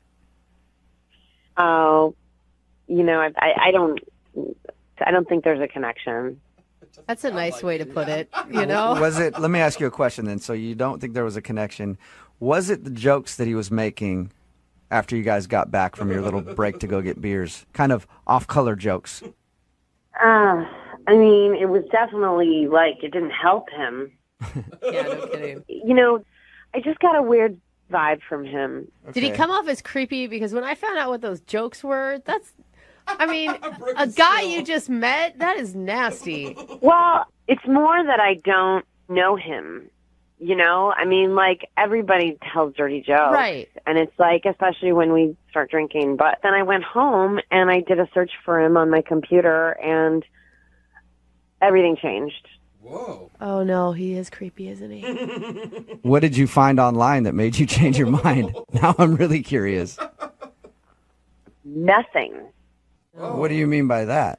I mean, he's a vapor. There is nothing about him. It's weird. Everybody has something about themselves. Wait a minute. You're saying, like, I thought for sure you were going to say, oh, I found a record where he's not allowed 15 feet near schools or something. You're saying that you are upset that you couldn't find anything at all. I'm saying it's weird to not have any presence on social media or anything. Oh, it's so weird. So he didn't have a Facebook, a Twitter, Instagram, any of that? None. And that weirds you out. I feel like I can't trust a person who has zero presence on the internet. And so I actually asked him, do you have a Facebook? And he said he didn't. And that's when I'm done with him. What? Whoa. Wow, that quick. So that's all it takes with you is to not have a Facebook, and you don't even have a chance, huh? Somebody who is trying not to be found on the internet has something to hide, and I don't want to find out what they're hiding. Yeah, I guess I understand. I meet people that are always like, I don't do Facebook. I don't, and I'm always like, what are you? A mass murderer? I can't trust you. I think this would be like a godsend to find a guy that wasn't on social media at all. Like the two guys I know that have zero social media presence are both like construction worker guys who just aren't around computers very much. Sketchy construction. They're not sketchy. Yep. They're burying bodies. They're burying bodies out there. Even construction workers go home and get on Facebook and say, they have better things to do with their time. They're not wasting all their time on social media and stalking people. Like I said, burying bodies at the construction site. God. That's what they're doing. See? I'd like to find out what he's hiding. Aren't you a little curious? No, I don't want to know at all. And I'm worried about it now that we've talked about it. Do you really think like he's a killer or something? Like what do you think he could might be? All right, well, he hangs out at laundromats. That is true. He hangs out at laundromats, doesn't have a Facebook. The guy clearly cannot be trusted. I do appreciate you telling us why you wouldn't call him back, but I do need to let you know that Pete is actually on the other line listening and would love to talk to you. Seriously? Yep. Say hi, Pete. That's the reason you didn't call me back? Look, I'm sorry you had to hear that, but it's obvious you're hiding something if you don't even have a Facebook or, I just am not interested. If you want to get to know me, talk to me. That's how you get to know me. Well, we did hang out, and what I found out about was how big a loads you think you have. So, I just think that's why don't you have a Facebook then? I don't have one because I don't believe in because you're hiding something. No, I just don't think my opinion matters that much in the greater scheme of things. So why should I blab it about? You don't think your opinion matters? Well, you look at most of the stuff on Facebook, and it's like people are posting things that really don't matter in the big scheme of things.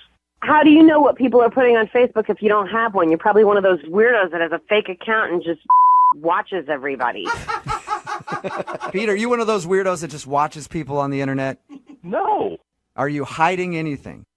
No. Are you married or something, Pete? Or, you know... No, I'm not married. I don't know. You're hearing from Pete right now. The reason he doesn't have a Facebook is he just doesn't like it. It's the 21st century. If you don't have a presence online, you're hiding something, I'm done with this. Did she hang up? Yeah, she's gone. Hey, Pete, you still there? Yeah, I'm still here. I'm just... That was strange. Yeah, she seems to have a little bit of a complex about people not on social media. Yeah. So you're not hiding anything? No. I mean, I'm not telling everything either, you know. What is that? Yeah. What do you mean by that, Pete? Now it does sound shady. You know, everybody has secrets, right? Yeah. That's part of being a human being, and not everything in my life is everybody's business. Okay, why are you sounding creepy again, man? He does sound like Sketchy Pete right now. You do. If I was dating Christy, I wouldn't be dating exclusively. Let's put it that way. Okay. You're still like Pete. You're not helping your case at all. You trying to explain why you don't use Facebook is sounding creepier and creepier by the minute. See, this is why social media is not good. If you post anything, the other women you're dating, get the wrong idea. Yeah, get the idea that you're cheating on them. So Christy was right. What? So Christy was right then, Pete. Oh my God. What's wrong with dating multiple people? It's fine if you're honest with yeah. them, but it's like you're hiding it and then hoping that they don't meet the other person. Like, No, if I was dating exclusively, I'd tell somebody that, but I don't. I don't date exclusively right now. But Christy was right. You are hiding something. No, I'm not hiding it. Yes, you are. You just admitted to it. Well, she didn't ask me. All right. Brooke and Jubal in the morning. Text in at 78592 that says, this girl is crazy. Sometimes people don't have Facebook because they choose not to be a part of the drama that it brings. Wow. It's Brooke and Jubal in the morning. Talking about the second date update. Pete wanted us to call this girl named Christy. He thought he wasn't getting a call back because of a very bad joke he made when they first met at a laundromat. It involved a joke about having big loads. okay. And he thought that's the reason she wasn't calling back, but that's not why she wasn't calling back. She wasn't calling back because she looked him up online, like most people do after they meet somebody, and found that he didn't have a Facebook. So she knew that something was wrong, and he was a serial killer or worse. I feel like I went through so many emotions here because then I was like, well, you're crazy, lady. I mean, that's ridiculous. But then at the end, Pete was all weird and like acting like, well, I'm not telling everything and I wouldn't be dating exclusively. Yeah, Pete didn't want to have a Facebook because he wants to date around and doesn't want people knowing that he's dating around, I guess. Yeah. So he still is hiding something by not having a Facebook. That's why I don't trust people who aren't on social media these days. I agree with you, Jubal. I don't. You have to have at least one, at least Instagram or Twitter. Even my grandparents are on social media. Are they really? Whoa. Yeah. That's where I draw the line. That's impressive. I know. They friend request me and I always deny it. I'm like, no. I just want it to be Granny in a bikini on a beach taking selfies. Yeah. So if grandparents are on Facebook and you're like young and not on there, then what is wrong with you? Oh, I'm come always on. like, you're hiding something. It's the same thing when I meet people who still have a flip phone. Yeah, what are you What doing? is your deal? All right. You feel like it's some sort of like throwaway phone and they're making deals on the Yeah. side. Yeah. Remember, if you want a second date update, all you have to do is email the show, and we will call the person who didn't call you back. Young Jeffrey's Song of the Week, just a little ways away at 8:10.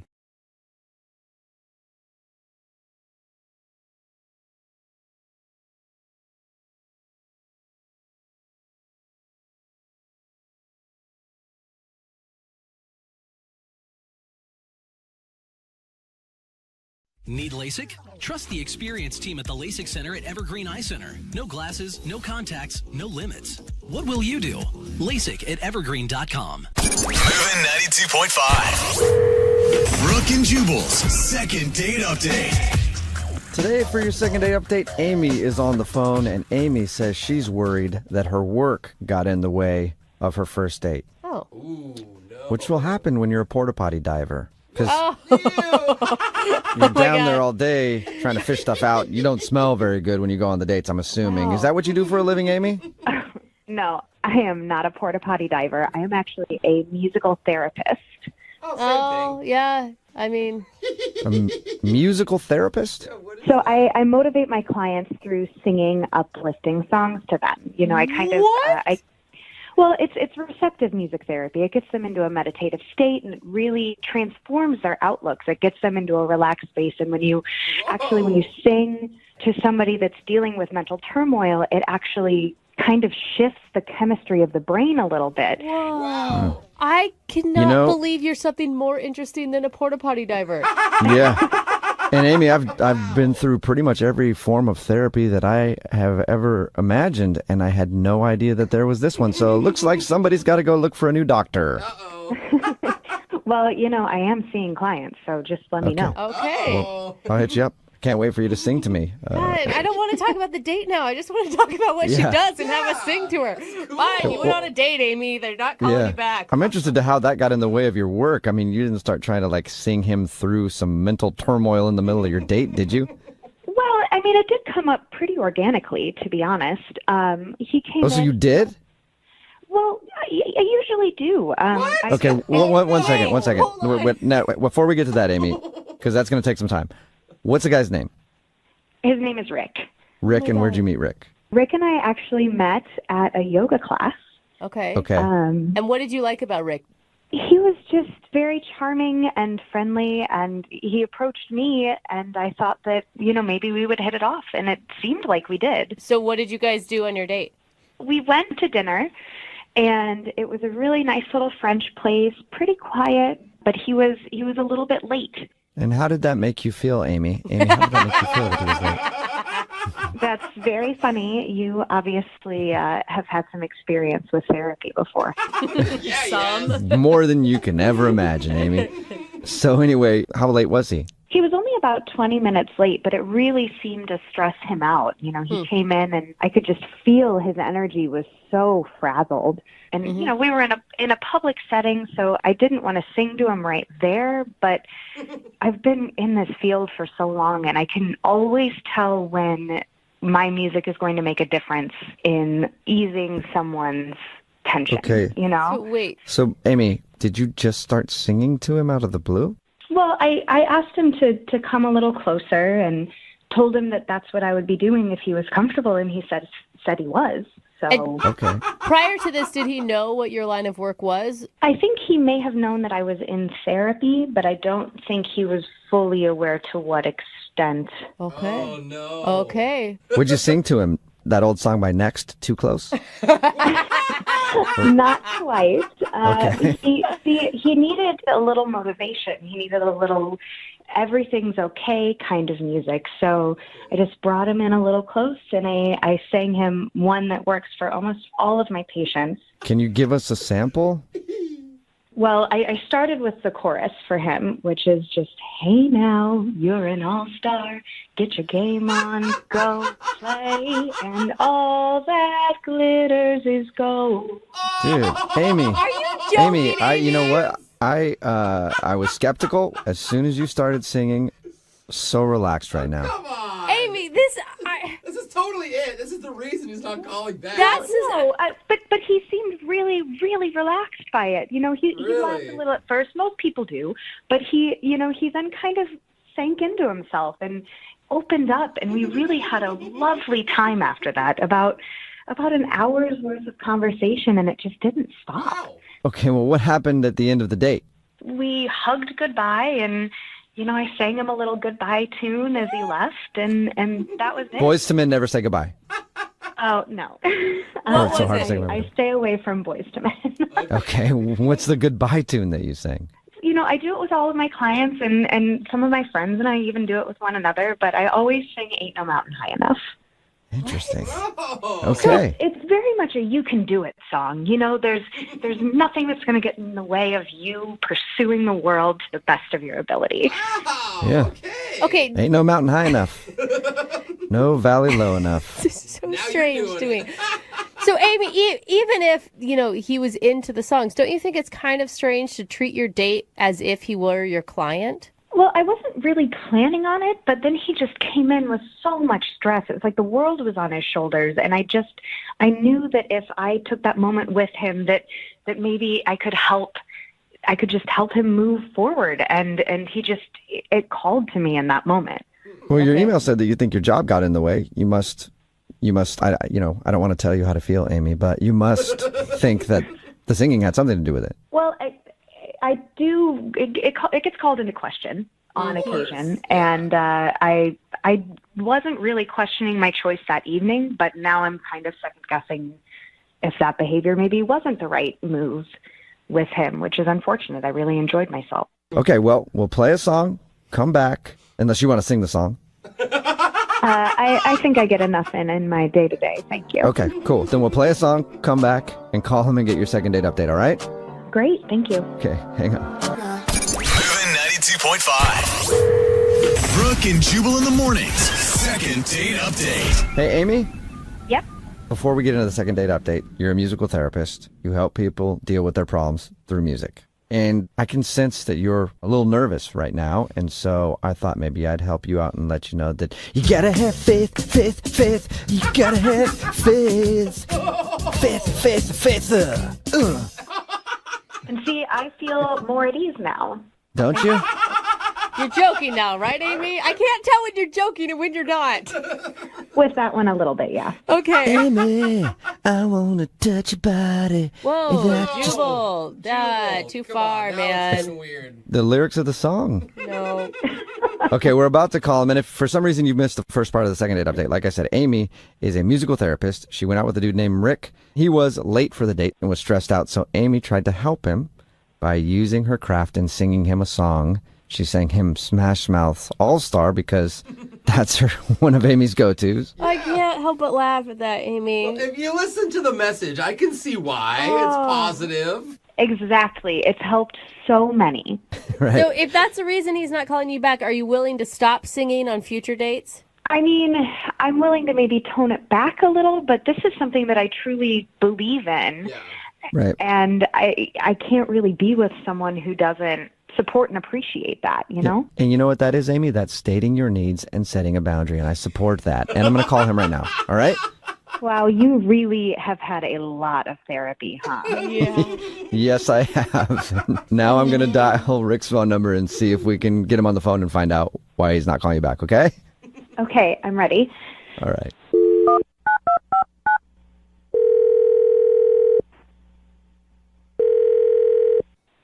Hello. Hi, may I speak to Rick? This is Rick. Hey, Rick, how are you? This is Jubal from Brooke and Jubal in the Morning. Oh, hi.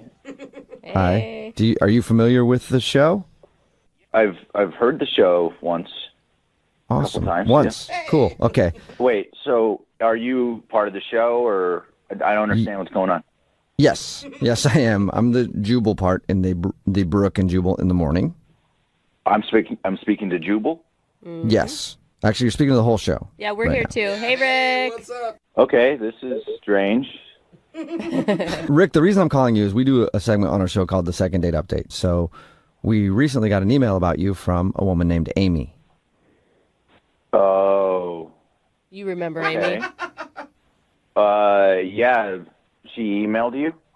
Yes, she did. She told us that you're an all-star and that you should get your game on and you should go play, man. Okay. Oh my God. So she told you what happened? Yes. Yes. It is She told us crazy. about your date, and she told us how she's a musical therapist, and she told us about how she thinks singing to you on a first date might have scared you off. Okay. Scared me off. Not necessarily. Yes, she's a musical therapist. Wait, hold on. You weren't freaked out when she started singing Smash Mouth to you? I mean, I was just taking it in, just like someone like singing to you is kind of weird, but okay. But here's the thing: the next day and like the week after that, I had those songs stuck in my head. Oh yeah. I mean, just Even talking to her and going through that song, I can't stop singing it in my head. Yeah, it's kind of stuck in my head too. I mean, the songs that she was singing to me were so catchy. You know, I've heard to refer to as earworms. They just wouldn't leave my head. Oh, really? So, And that's why I didn't really call her back. I'm like, do I need more of that in my life? she'd be happy she didn't sing "Who Let the Dogs Out." That would have definitely got stuck in your head. Wait, no, like it's not the actual singing, it's that the songs were too catchy that she sung to you. Yeah, I mean, I couldn't imagine dating someone that would sing these songs to me. They'd be stuck in my head all the time. Huh. Wow. That is an interesting hurdle to jump. I mean, I guess.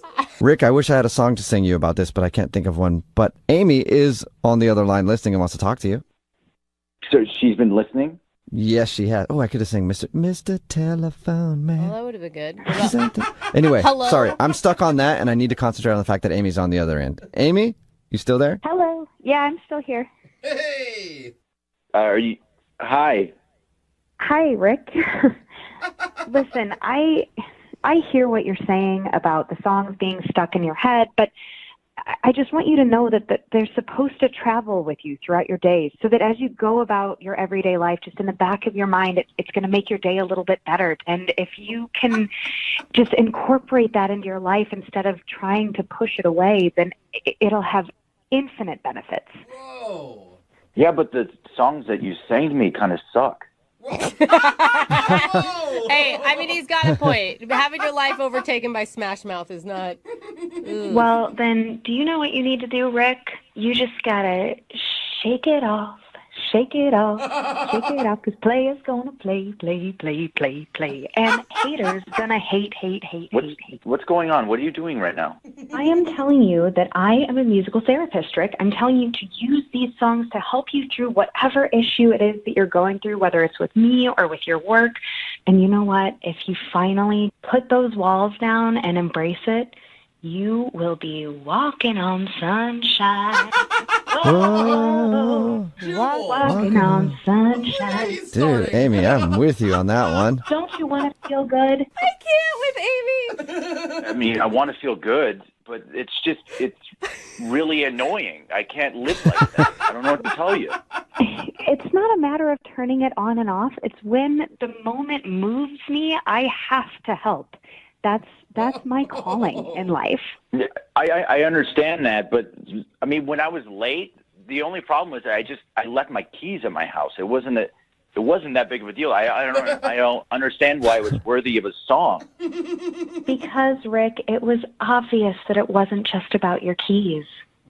Then what was it? I mean, the reality of the situation is that when you got there and you were finally sitting down, you didn't let it go. Your mind may have been focused on the keys, but I could tell that there are much bigger underlying issues that deserve exploration, Rick.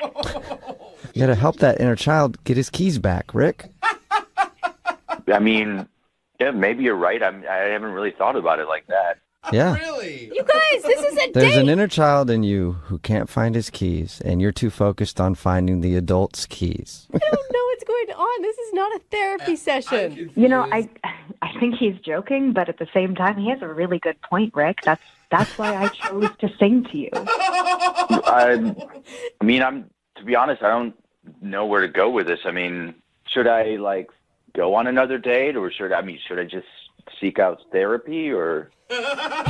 Sounds like free therapy to me. Yeah. Questioning life now. Rick, I think you go out on another date, and then maybe she can refer you to somebody else. But would you like to go out with Amy on a second date? We will pay for it. He's so confused. I mean, she did bring up some good points about the keys and how I get very stressed out, really easily, and it actually makes me think a lot more. And wow.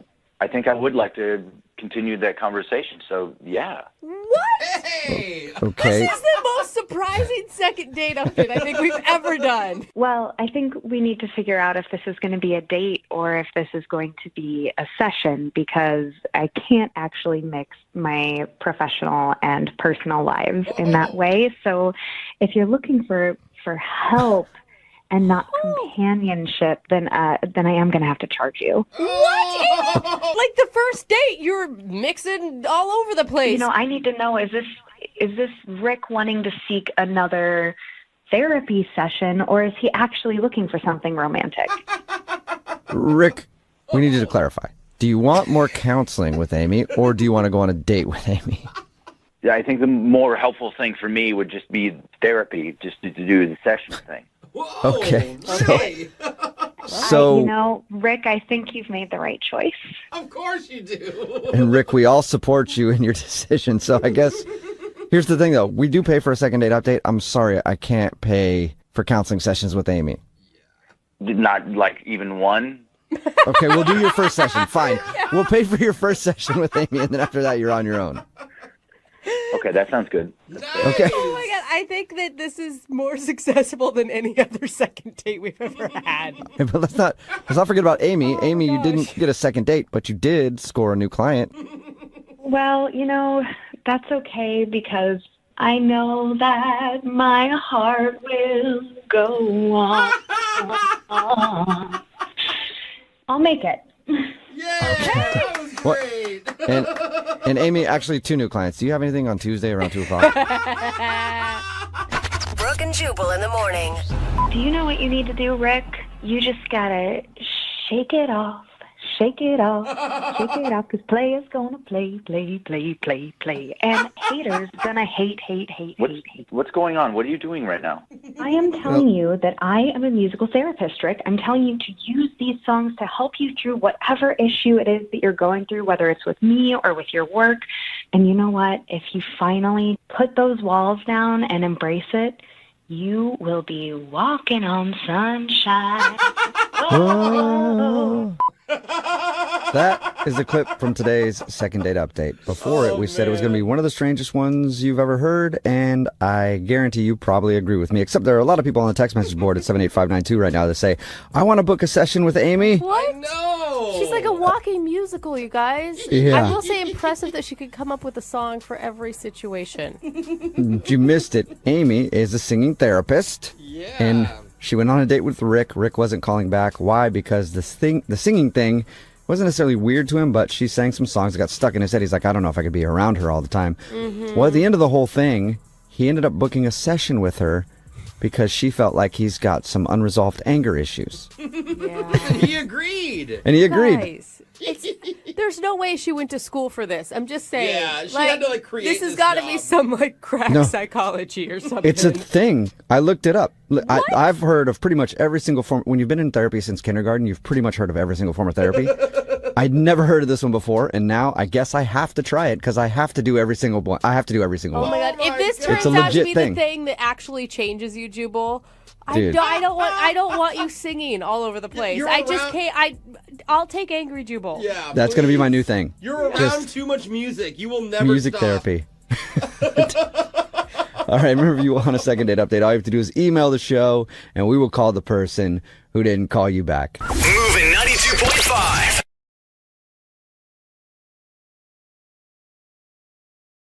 Moving 92.5. Brooke and Jubal's second date update. The girl on the phone for a second date update today met her date in a very unconventional way. In person. At a party. Weird. Yeah, that doesn't happen very often anymore. Normally it's like Craigslist misconnections or Tinder or Plenty of Fish. But she actually met somebody in person and went out on a date with them. Weird. And now she's not getting a call back. Nicole, how are you? I'm good. How are you guys? Good. So you actually took the risk and met somebody in person while you were at a party, huh? Tell us about that. That's weird. Well, I mean, I didn't know that I was going to meet somebody in person at a party. I just, went to a friend's house for a party and got there, and she said, "Hey, I've got this guy you should meet." So it just kind of fell in my lap. And you actually met him and talked to him Made eye face contact. to face, huh? In the flesh. Wow, that is crazy. Tell us a little bit about the guy you want to call today. Well, his name is Travis, and like I said, I was introduced by kind of a friend of a friend, and I am a single mom. I have a 5-year-old. Okay. Her dad and I split a couple years ago, so I don't date very often. I mean, I guess I've really only kind of been back on the market for a little while. So when I met him, I didn't really expect to meet someone, and I didn't expect to like somebody. You weren't out trying to find somebody to date. It just happened that you... No. Okay. But as soon as I met him, we clicked. I mean, just instantly, the conversation was really great at the party, and so I knew that there was somebody that I would want to go out with. Okay, so you guys obviously exchanged numbers and went out. What did you do on your date? We went to dinner. Pretty typical first date, nothing crazy, but just had a really great conversation. You know, it was never awkward. You know, sometimes you go on a date and it's just, there are those moments where you're just like, oh, God, get me out of here. Right. Never felt that way. Okay. And did he seem interested in you? I mean, like, because you seemed super jacked about this date. Well, hopefully I didn't seem overly eager. I didn't think that I did. I mean, the date went great. He picked me up, and so when he took me home after the date, asked him if he wanted to come in for a nightcap. Was your kid at home? She was asleep. Okay. And is he a dad, and he's cool with the child thing? He knew that I have a daughter. Yeah. He's not a dad. Okay. But he didn't seem to be uncomfortable with the idea of dating a single mom. Right. He wasn't shocked when there was a babysitter at your house. No, he already knew. Okay. Yeah, that happens sometimes. And what was it like when you guys got back to the house? It was great. I mean, we had a couple drinks. We were talking. One thing kind of led to another. We kissed. Nice. It was really fun, you know. Did your kid wake up at any point and interrupt you guys? No, if she did, I didn't see her come downstairs. All right. Well, that's always kind of awkward, you know what I mean? Like if you're hanging out with somebody who has a kid and like you guys are making out and it's like, hey, I want a popsicle. Mommy's busy. Yeah. So you didn't have any of that kind of stuff happen? No, nothing like that. Okay. How did you end everything with the guy? He said that he would like to see me again and said he'd give me a call. And then he didn't. Okay. So after a couple of days, I thought, you know what, maybe he's waiting for a sign from me that I'm interested. Right. So I texted him and, you know, just said, hey, had fun, would love to see you again. And he responded saying that, sorry, he'd been busy, things had been a little crazy, but that he would also like to go out again. And so we kind of made a plan to touch base and find a time the next week. And that was about 2 weeks ago, almost. Okay. Yikes. Have you followed up with him? No, because at this point, I kind of feel like I let him know that I'm interested. And so I guess I'm starting to wonder that maybe he's just not interested and now doing all the legwork. And, you know. Everything you've said has been so positive. Maybe he's not looking for a relationship. Did he, like, indicate that? I definitely got the impression that he was as interested as I was. So it's been about 2 weeks. Do you want a second date with this guy, or do you just want to find out why he just, like, stopped talking to you? Honestly, you know, I think at this point I more just want to know what happened. You know, this isn't, like, I don't date much, and so I just want to know if I did something. So if we call him, get him on the phone, and he's like, oh, man, I liked her so much, I've just been busy, and I really want to go out with her. You want me to say, hey, go to hell, man. She doesn't want a second date with you. That's what you want me to do? No, don't do that. But, I mean, if he wanted to go out again, yes, I would totally go out with him. All right, well, I won't screw that up for you then, okay? Thank you. All right, well, play a song, come back, call him and get your second date update, okay? Okay. Moving 92.5. Brooke and Jubal in the mornings. Second date update. If you're just tuning in for the second date update, Nicole is on the phone. She wants us to call a guy named Travis today. They met at a party, agreed to go out, had a great date, went back to her place. She does have a kid. Paid the babysitter. They hung out for a little while, made out. He said that he wanted to go out again, even texted her saying like, yeah, I'm real busy this week, but we should definitely go out, and then has not talked to her since. So she wants to call him today and find out why. And Nicole, I think I know why this guy isn't calling you back. Okay, what do you think? Well, talking to you, okay, you seem very put together, right? You got a kid, but you're still like doing okay. You know, everything seems, you seem like not a train wreck. Right. And I think that's the problem. Okay. I feel like he went out with you and he was hoping just for a hookup, and then he's like, oh man, she's actually like smart and she knows stuff, and now she's out of my league and I don't want to call her back. Well, I mean, I guess I could take that as a compliment. Yeah, you should. You should. I'm saying that from our normal second date updates that we do, you sound too good. And I think maybe that's the problem. He's like, yeah, she's too good for me, and I don't want to call her back. Well, I hope that's the reason. All right. Well, I'm about to dial the phone number right now, get him on the phone, and see if we can find out why, okay? Okay. All right, here we go.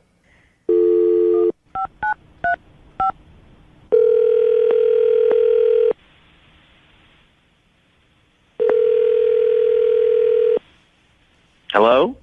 Can I speak to Travis, please? Yeah, this is Travis. Who's this? Hey, Travis, how you doing? This is Jubal from Brooke and Jubal in the Morning. Oh, okay. Hi. Hi. How you doing? Fine. Any idea why I might be calling you? Honestly, no. I'm calling you because you recently went out on a date with one of our listeners. Okay. And you're not calling her back, so she emailed us to see if we could get you on the phone and ask why. What? I'll say it one more time for you. You recently went out on a date with somebody who listens to our show, okay? Okay. Okay. And you're not calling her back now, and she would really like to see you again.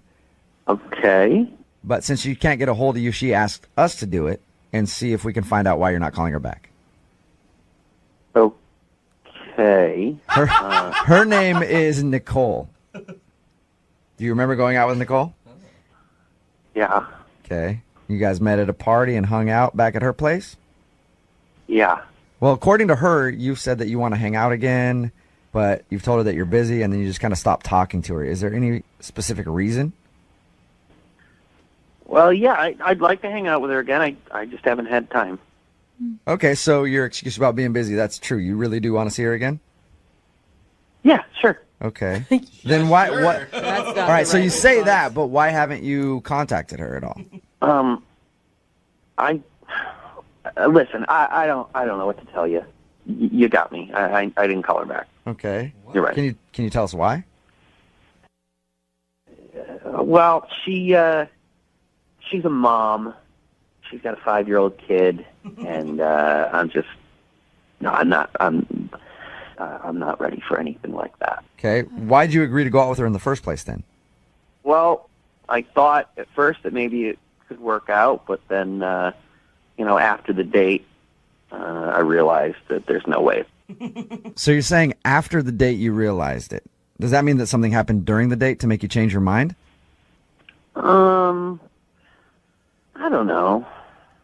I think you do know, Travis. It's a long pause. Look, Travis, this is like something that we do for our listeners. They want to get better at dating, so they ask us to call people and find out why. So if there's anything that you're withholding from us, I'd appreciate it if you could just be honest with us, and then we'll tell her to help her out.